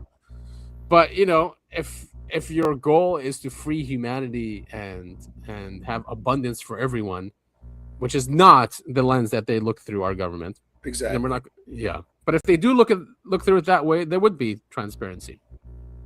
Now, John Titor said that he said that he didn't know much more than we did. So if he really is a time traveler, even after a nuclear war, this secret didn't come out. Wouldn't surprise me. Right. Yeah, me either. So, and maybe this is why they think it's propaganda, because Levitt, the press secretary, she shared this with everyone. She said, "Stop what you're doing now and read this," and it's basically about what we just heard about our technology, which would scare a lot of people, right? Yeah, if we can just come in and capture a sitting president of a country. No kidding. Yeah, and do what we want with him. What else? Oh yeah, I mean, he's even telling the military contractors that they're not allowed to make more than $5 million. They can't do stock buybacks. They have to invest every penny into creating factories and new technologies here in the U.S. Only then can they have bonuses and higher salaries. Yeah, I mean, this should have Already. happened. This kind of thing should have happened in 2008. Exactly. It was so late. Late. But yeah, I mean, this is good. We'll see if it actually comes to fruition. I think people who are Trump's friends will find loopholes and get away with doing what they've been doing forever. Right. Because I'm a cynic and I've grown up watching these companies, defense contractors, our military, just completely pillage and ravage the people's trust and money. Right. And but he's acting like a emperor, but he's also worried about the midterms, because all of a sudden now he's doing things for the people, right? Did you see that he's blocking Blackstone and other corporations from buying homes, single family homes? It's like way too late for that. It is, dude. It is. Like, they already bought up 25% of them, if not more. They probably bought up what they could by now. Yeah, I mean, and does he say anything in there, or maybe he did already? Maybe I'm just forgetting, but should have blocked, the Chinese corporations and government from buying property in the United States. He did say foreigners. I said, I think he mentioned foreigners in there. Yeah. Again, way too late, but man, whatever. Yeah, it does seem like he's working on the midterms right now. And Maha also flipped the pyramid. The food pyramid, putting meats instead of grain at the top. Once again, I highly recommend people look into the original food pyramid and why it's shaped the way it is. But basically, Kellogg. Give us a hint. Kellogg, the founder of the cereal company, put grains on the bottom to sell more cereal, and that's not a joke. And he also, that same guy, refused to put any sweeteners in the original cereal because he believed he could get kids to stop masturbating. It sounds like I'm making a joke. I am 100% not making a joke here. Go look it up if you guys don't believe me. Yeah, and of course, corporations are the ones that really lobbied the government for that pyramid, and putting a lot of emphasis on sugars and carbs. And now look at people. Yeah. So this is a post that should tie back to civil unrest and civil war, what John Titor said was happening in the U.S. Mm-hmm. The storm is here. When we come, one, we go all. No one can stop what is coming. Get here, guys. We need you in Minnesota. These people are fucking terrorists. Patriots, get out here. We need to back up. And all you liberal commie motherfuckers, keep your hands to yourself, or you're gonna get hurt today, all right? We executed one of you yesterday. He executed one of you yesterday. You understand that? He executed one of you yesterday. Don't get hurt. Don't give them the press. You're just talking to white supremacists. You guys keep You're not giving your attention. I mean, this is not funny. It is kind of dangerous because, you know, this guy, he's calling them commies and leftists, and he's like, "We executed one of you yesterday," which is crazy to say to them. And it's Yeah, just, I mean, it's annoying. I find people like the guy with the megaphone, I find him just as annoying as I find like the screeching liberal Yes. people. You know, I don't Yeah. think it's productive for anyone to be doing not. any of this. and he's got the whole ICE behind him. Yeah, it's just, you know, I think it's dumb. But also, it's one of those things like these are people who either don't have jobs or they can have jobs that let them take off and go protest. I mean, and that's not a real adult job, in my opinion. This guy definitely has to be a Fed or something. I think because he's he getting was paid. yeah. He may or may not be a Fed. He probably is, but I do think he's getting paid to be there by a Fed. Well, he was at that Dearborn, Michigan one as well. Remember when that guy? Okay. And he 100% is getting paid. And then she's saying, "Don't listen to the white supremacist." Yeah. See, So, once here it again, is. here we go. Here are It's the two people on different sides being Yep. stereotypical people and also doing the exact same thing. All they do is it's just ad hominem. You guys Yeah, are a bunch of commies. These guys are a bunch of racists. Exactly. It accomplishes nothing. Yeah, and here are the characters in the Civil War, and then you have, of course, the ICE guys in the background. Okay, straight up though, and here's the thing, and this is what always gets me. Look at these two people. Do you think either one of them would pick up a gun and get an actual civil war? Between Fuck these two? No, neither one of them would. Hell no. This guy with the microphone, he's not, or megaphone, he's not showing up to protest unless he's got a bunch of militarized individuals behind him. Right. This lady couldn't run 50 feet without collapsing of a heart attack. People always talk about Civil War, but the people who are always talking about Civil War are people like these two. They're not going to be in a Civil War. They're not going to do anything. No, and it probably won't affect them.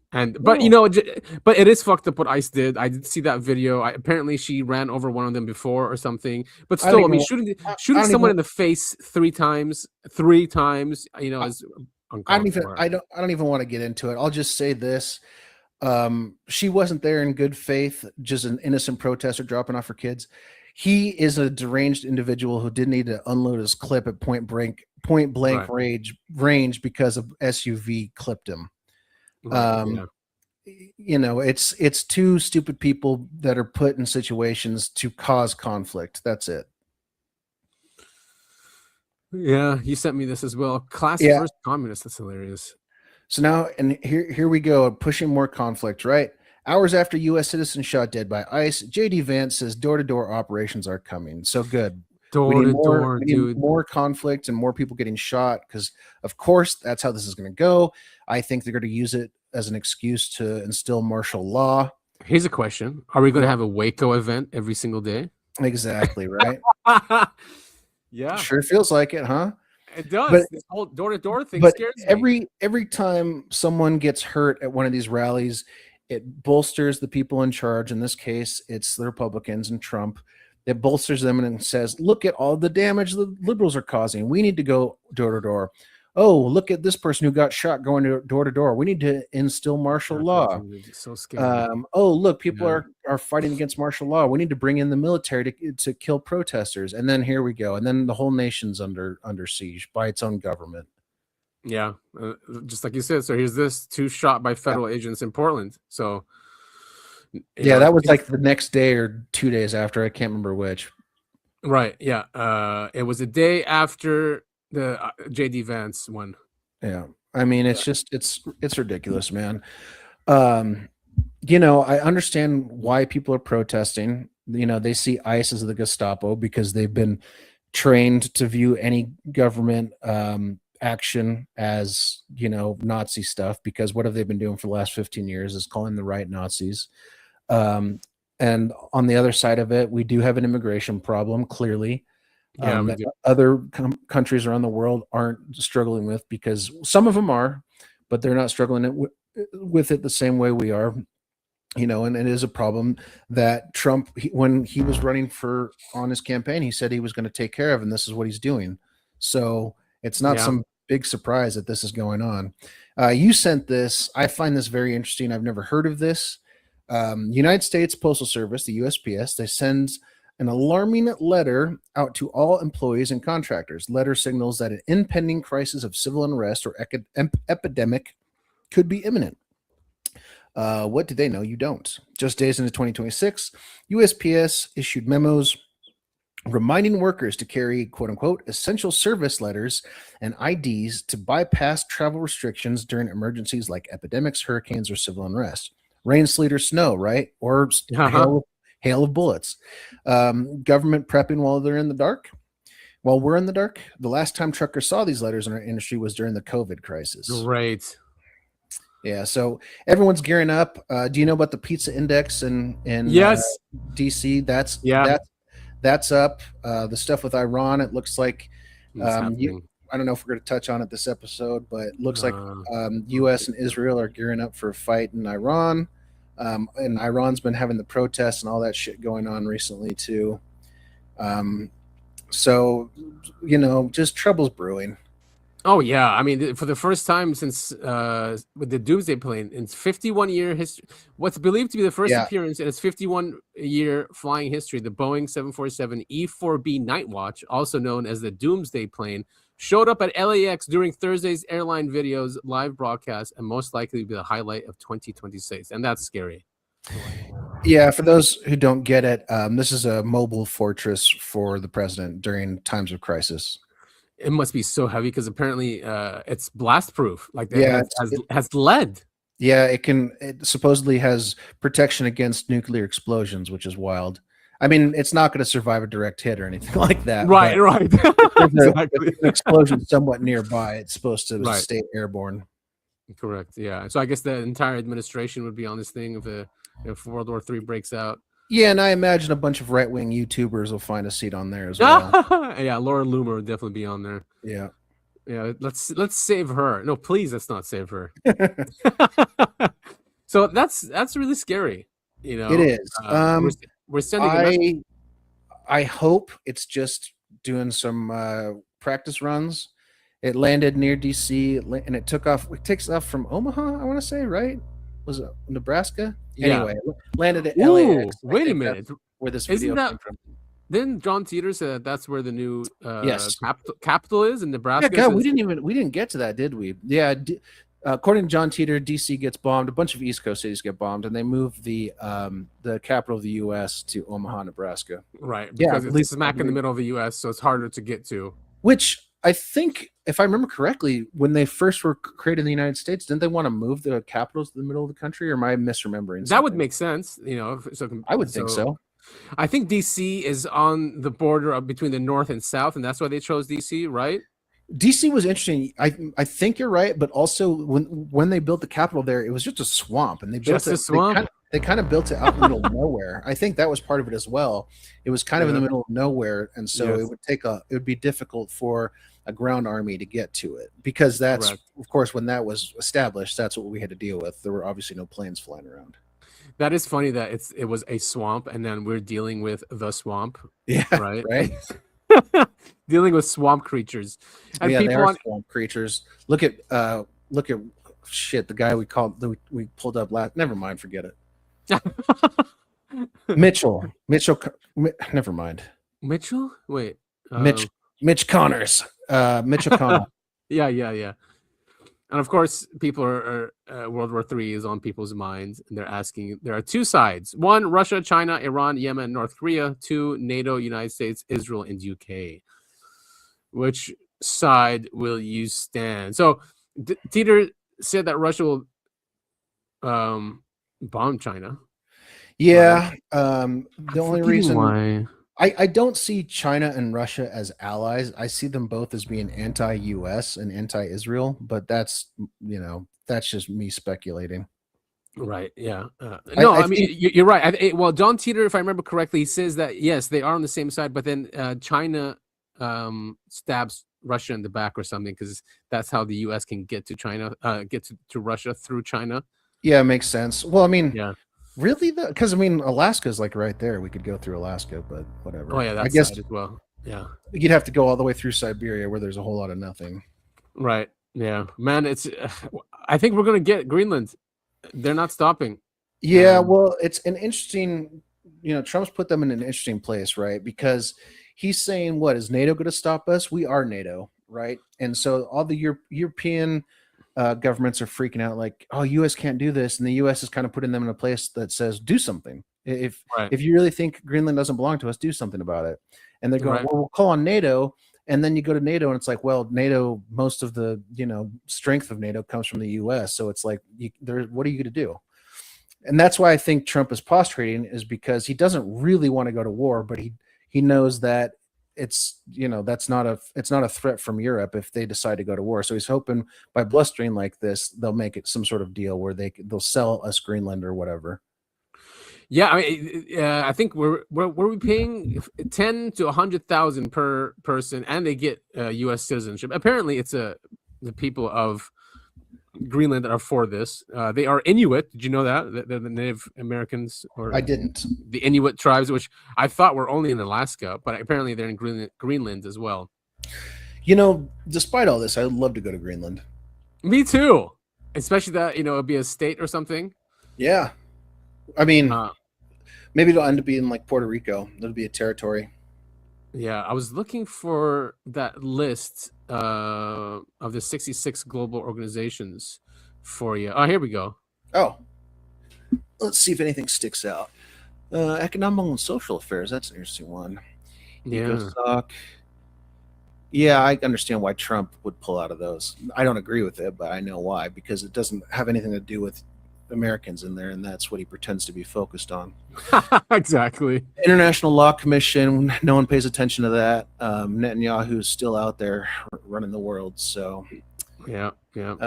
same with Trade Center and criminal tribunals. He doesn't care about Africa. We know that. Violence against children, sexual violence.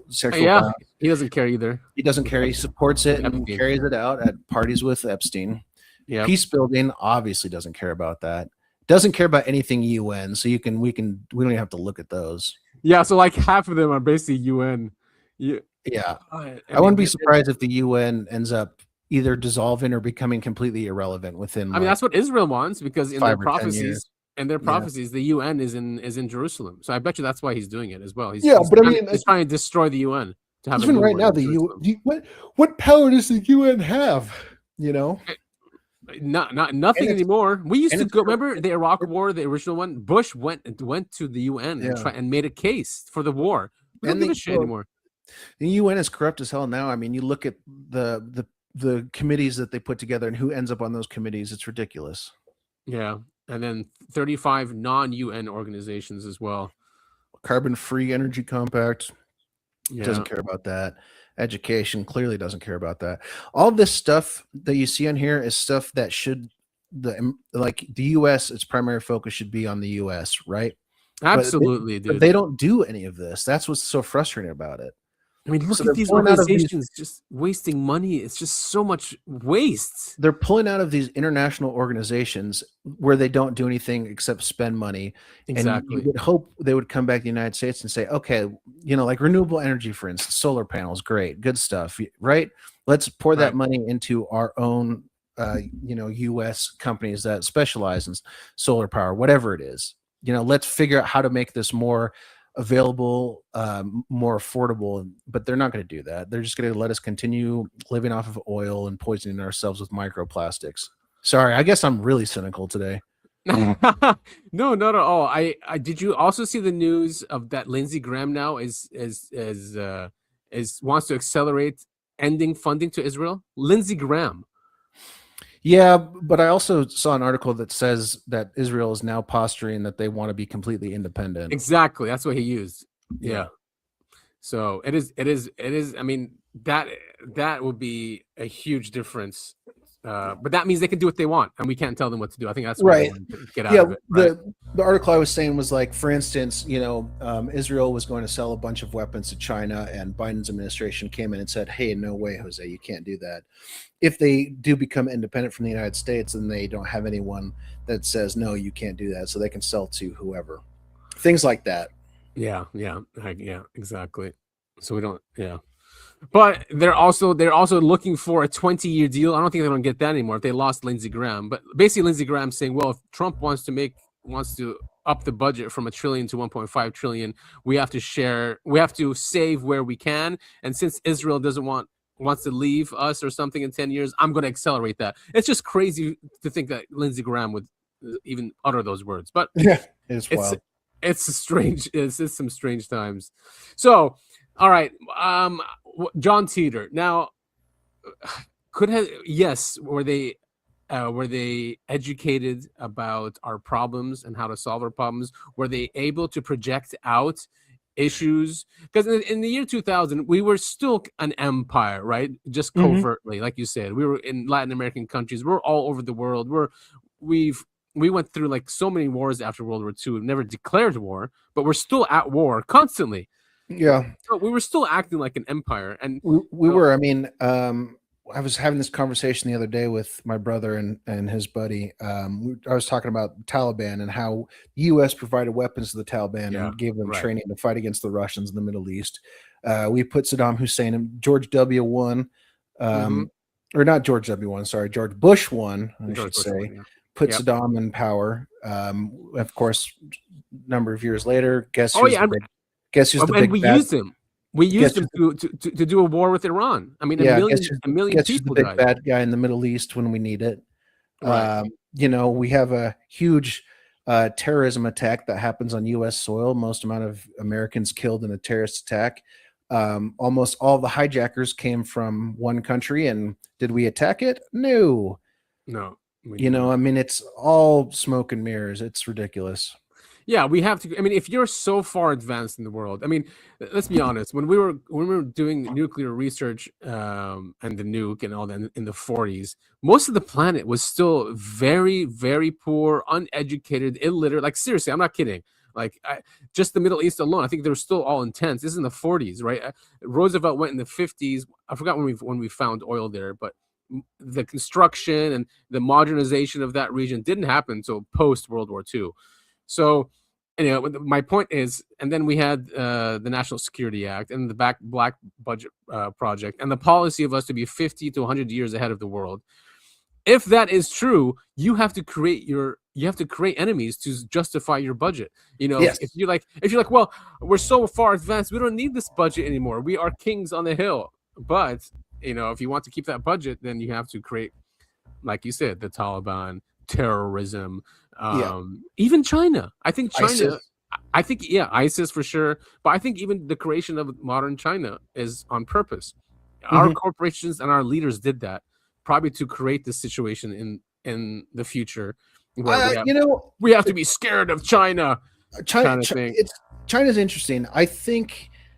I don't think it was primarily created in that. I think it was a problem of our giant corporations they need to feed the machine, right? Make as much money as possible. What do? They find a place where they can find cheap labor and cheap manufacturing, close down the factories here, send it off to China, and then someone later along the line goes, the mic's really bad. I don't know what's going on. I don't know what to do. I'm literally sitting in my chair just with the mic up to my face. And then somewhere down the line, though, someone goes, well, hey, let's turn China into our future enemy. We have this excuse now that they are stealing our jobs and doing all this. Well, and leak technology to them, right? Military technology. Why was that? Because everything they have, it completely copies us. The B-52, they have a new bomber now. It's exactly like ours. They have new jets, which are exactly like the F-35. It's like, But now, so is John Titor true or not? Obviously, I can't give an answer to that. Did he say things that look prophetic, especially when it comes to technologies, wireless technologies, and the internet, and everything be decentralized? And who are the enemies, and who's with us, and is Russia going to nuke them or not? It's so accurate. It makes me, and I also want to believe, obviously, but it's so accurate in that sense. It's like, how did they just get all that right? Was it a coincidence? I think it's a group of well-educated individuals. Obviously, they knew something about physics. They had some wackadoo in there that had a random tidbit about the IBM 5100, right? Yeah, which is nuts. Yeah. The social strife thing, I think, is pretty easy to predict. American Civil War, like I said, people have been talking about that for decades at this point. People have always, oh, those goddamn hippies, those goddamn fascists and all this stuff. I mean, that kind of talk, it may sound new to some people who are young and listening, but that's been going around for a very long time. It's the same with city folk versus country folk. I mean, that's been going on since, God, the 1800s. Oh, this city slicker's from New York. You know, that kind of thing. Yeah. So I think the social stuff is a easy prediction. And like I pointed out earlier in the episode, they set this up, the character of Titor, in a great way by saying, oh, it's a multiversal thing. I'm on a different timeline where if things don't come true, it happened on a different timeline. I mean, that's get out of jail free card. Yeah, I mean, do you want to dive on theories about time travel? Just really briefly, like your beliefs or not beliefs of it. I mean, I was before John Titor and these theories. It never made sense to me because of the grandfather paradox and these things. But the whole when he came out, and it just made a lot more sense to me, and then I could justify it in my mind. So I do like the parallel universes, multi-world theory, that if you are able to go back in some way, that it's not, and you do go and kill your grandfather, that's not you who's doing it. You know, that's you in another timeline, and you affected that timeline, not yours. So that's the only way I can see it happening. Many people think that it is linear, and that we do have people coming back from the future, trying to make certain changes just to affect their timeline in the future. I think we're talking with Sid. We're talking about retrocausality and these other theories about time travel. Oh yeah, remember it was the timeline war. That documentary, that was a really good documentary. That it goes through these different theories as well. Who are these factions that are fighting in the future that are coming back here affecting us? So, yeah, I like. Yeah, I just don't. I mean, I don't know. I think. How do I put this? If life is a simulation, or our universe is a simulation, I think going back in time would essentially be a cheat code, right? And I think the rules that we have in place wouldn't allow that to occur. I think if you went back in time, you either if it's a single timeline, right? If you went back in time now, that means everything you do doesn't matter because nothing has changed, right? Everything you do once you go back in time hasn't changed because it's a single timeline. It can't be changed, right? Right. But going back in time, I think the second you appeared in that previous time, it would absolutely, there's no 2.5% convergence. You standing in a certain area, it's the butterfly effect, right? You appearing in a certain time affects things around you, creates ripples, larger and larger things change, and all of a sudden you've got a sky that's the color green instead of blue, right? Or something. Like, it's just, there's too many variables in time travel. And I think just the fact going back in time would break time and the universe. That's my belief. If you want to get into multiverse stuff, then yeah, that's pretty much, I agree. That's the only way it would be plausible. Right. But I just don't think humankind will ever be capable of traveling back in time. I think future time travel is possible. You know, there's actually physics behind easier. it. Yeah, if you travel close to a black hole or something like that, and even like relativity in space, there's a thing. You know, if you're going close to light speed and it takes you 10 years to get someplace, it's been 100 years back from your original, your original starting point. It's been 100 years there, and there's stuff like that. I think stuff like that is perfectly possible. Yeah, I just think going back in time, it just breaks the rules of the universe. Yeah, but it's just our fascination with time travel. It's just as old as our fascination with aliens. Absolutely. Yeah. I mean, trust me, I love science fiction. Time travel is one of my favorite genres. Actually, in preparation for this episode, I've been rewatching the great show 12 Monkeys. That is such a good one. The movie was really good. The show is fantastic. I love it. And I didn't actually start watching it because of this episode. I just started watching it because I love that show. And then you texted me and said, "Hey, how about John Titor?" And I said, "Hell Whoa. yeah!" So nice little synchronicity there. Yeah. And of course, all the news that came out was like related to that, right? This whole thing of empire and civil war, and I was like, man, absolutely perfect. Well, cool. I mean, look at that. We made it 2 hours just on that topic. Yeah. So while we're wrapping up here, there's some, Grusch was on Megyn Kelly, which is cool. So we'll share that. You guys can listen to it. She's getting serious about the UFO thing now, which is cool. But he basically said that Cheney he was the top dog when he was alive. He doesn't know who is now. What else? He confirmed some crazy things on that interview, but it's a great interview. Elizondo, he's saying it's coming. I mean, Here we go again. What the hell, dude? Like, don't you listen to the audience? Like, he could have tweeted this every day from 2017 and nothing has changed. Yeah. So he's coming out with a new book, everyone. Oh, yes. You know how I feel about people who write books. What's his new book called? Did someone say it? Imminent 2, Electric Boogaloo. Electric Boogaloo. I have no idea. Elizondo new book. Elizondo. It's a shame how far he's fallen, though. I remember when he first was coming out, you and I were very supportive of him.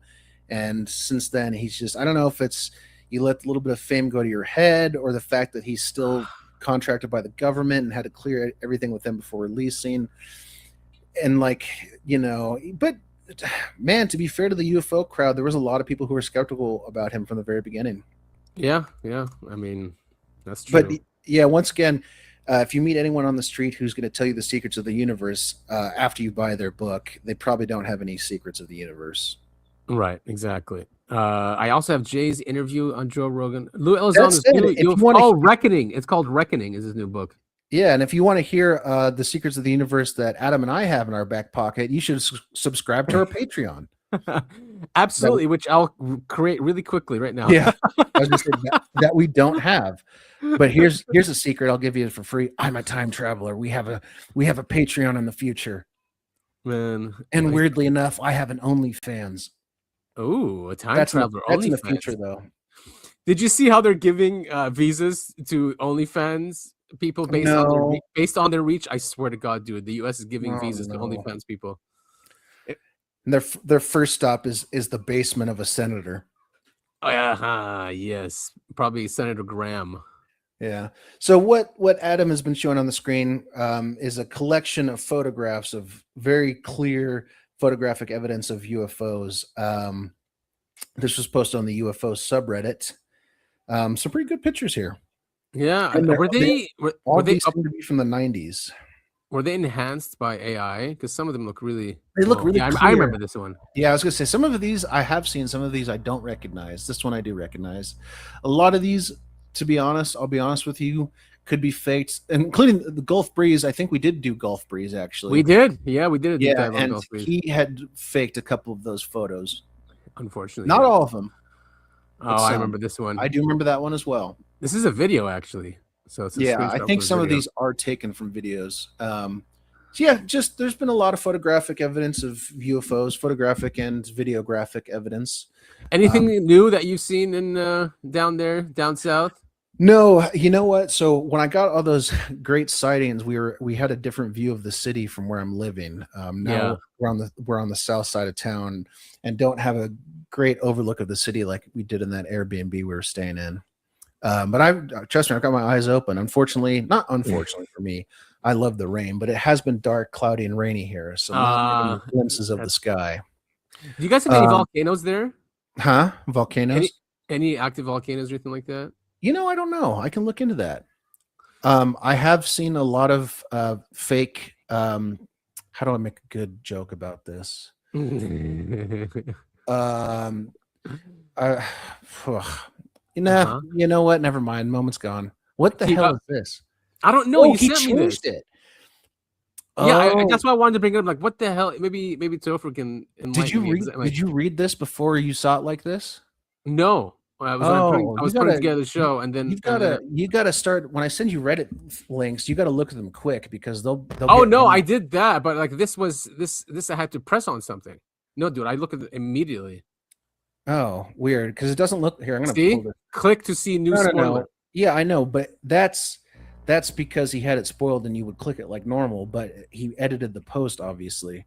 But it wasn't like that. I just looked at that like a couple days ago. And it was All fine. But yeah, this guy went on this long rant. Basically, he was preaching to live off the grid and that all of Hollywood were reptiles. I mean, it was just yeah. it was a The great typical. schizo post. There was no commas, no here. There's a TLDR. Everything is fake. Reality is a prison simulation run by Saturn moon tech, harvesting human suffering. Ancient advanced civilizations got wiped, history was reset, and modern tech is recycled leftovers. Governments, elites, vaccines, 5G money, AI, wars, and pulp culture are all control systems that lower your vibration and prep a one-world digital hive mind. A reset cataclysm is coming. Aliens, demons are involved. Antarctica is an ice wall, and the only escape is rejecting fear, tech, and waking up spiritually. And also, Sydney Sweeney is part of it. And yes, she was name checked in the post. That is hilarious. Yeah, well, man. yeah, that's the typical conspiracy theory. Post. And with the way Reddit removes everything and censors it, you got. I'm gonna start taking screenshots of stuff and sending them to you. But I want to see the link so you can look at the comments. I thought it was meant that way. That's why. No. It was it was like 600 words long, no paragraph breaks, barely any periods or commas. It was great. Bastards.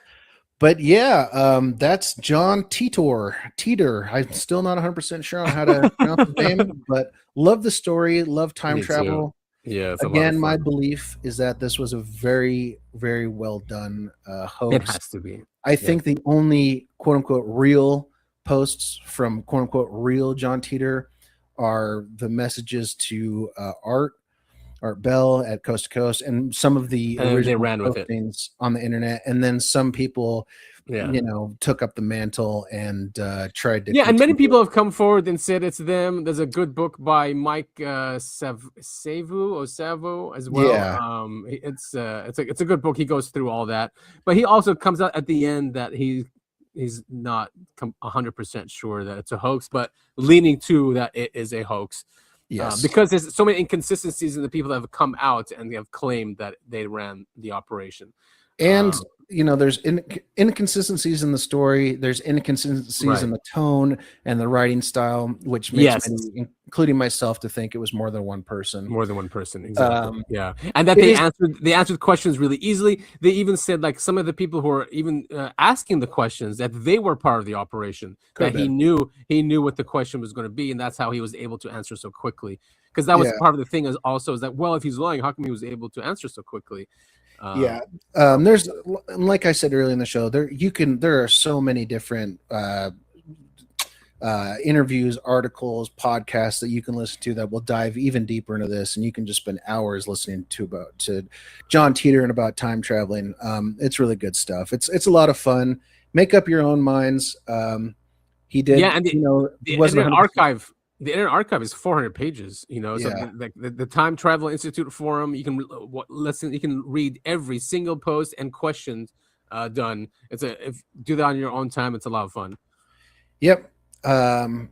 So I guess that is it. We're right at 2 hours. I think now's a good time to wrap up. I got some chores to take care of anyway. Nice. Yeah, I'm 3 hours ahead of you, so the day is over here. Cool, man. So yeah, if you guys would like to help us out, please share all that stuff. Share with your friends and family. Put it on social media. Clip us if you want as well. Maybe we should start a Patreon. Except I don't know what if we have packages, then that's another platform to take care of and put on there, and but maybe people want to do it that way, or I can think of something else for subscriptions. Yeah. Hey, listen, if you donate $1,000 a month to our Patreon, you can be the third person in UAP. Yes, you can be a co-host for $1,000 a month. Very nice. I like that. Yeah. That's pay to play, baby. Yeah. $100 a month means you get a 1 hour FaceTime with me, and we can just talk about aliens and conspiracies and stuff. Will you show yourself on camera? Yes, absolutely. For $100 a month. That's how cheap I am. Very, very nice. For $10 a month, I'll send you a signed screenshot of my PFP. What would you say? Would you just sign it, or would you say No, something? I would just put Topher. See this picture of the pyramid with propellers Yeah. underneath? Yeah, I just write Topher across that, and you can get that for $10 a month. nice, dude. There we go. We have the packages now. Yeah, see, it's easy. Cool, No, but cool. in all seriously, the liking and subscribing, it's super annoying, but it's required to be said at this point. In this day and age of Yeah. YouTube and social media, we do have to say things like that. We are getting lots of comments, which is nice Yes. on YouTube. That's the engagement is great, but you need to like and you need to share those. Yeah. Those go a very long way. We're also on X at UAP the podcast. Topher is at Topher at all, and I'm there at Breakaway Civil. Follow us, engage with us, and I think that's about it. Write in, give us your feedback. We have our email. You can go find our email through our YouTube, but it's Uncovering Anomalies podcast at gmail.com. I have a reverse Patreon idea. If you print out a slideshow of this entire show and film yourself reading it to other people and have them sign a document, I'll send you $100. Whoa! All right. That's an oral contract right there. Yep. that definitely can be enforced and not considered satire for sure. Absolutely, yes, absolutely. But I would, I would really like it if someone did a slideshow of our pod. They just did the podcast on their own with just like Dude, our that'd be so images. hilarious. I'd be like, what is wrong with that person? Get some I help, would be a man. big fan. Yeah, no, I'm kidding. We love All our right. fans. Well, thank you all so much for listening. We will see you all next week. Or wait. Oh, yes. We're going on another podcast next week. Oh, yes, we are. We're going back on Bitcoin Live, baby. I don't think it's back on. I don't think we've ever been on Bitcoin Live, have we? No, we have. We've done their UAP show. I don't think we've done their Bitcoin. Oh show. yeah, but I know, but it's still part of Bitcoin Live. I mean, it's Bitcoin Live, and they call it the Big Picture or something like that. But it's still on Bitcoin Live. Okay. Well, Well, yeah. I'm really excited to go on to there. I hope we can talk about Bitcoin so I can offer my expertise of absolute zero knowledge about Bitcoin. Yeah, it should be a fun time. It'll be the four of us, Topher and I, over with Sid and Nick. Yeah, Yep. always a good time with those guys. Absolutely. Okay, great. That's all I wanted to say. We'll see you all next week. All right, next week. A shadow in the dark, a light against the stars, a podcast from afar. It's Adam and Topher, become in peace. Our hunt for the truth will never cease. It's the Uncovering Anomalies podcast, where the truth is told until the last. Listen to our words and hear our voices. We can't save you, but present your choices.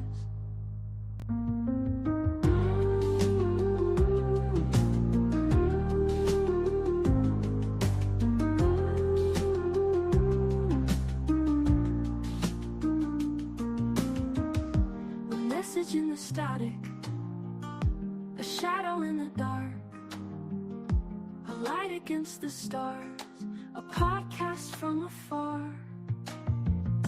It's Adam and Topher, we come in peace. Our hunt for the truth will never cease. It's the Uncovering Anomalies podcast, where the truth is told until the last. Listen to our words and hear our voices. We can't save you, but present your choices.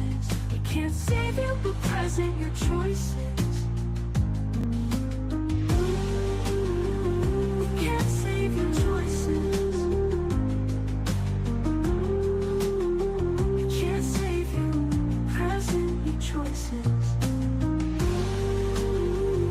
Present your choices. We can't save you, present your choices. We can't save you, but present your choices.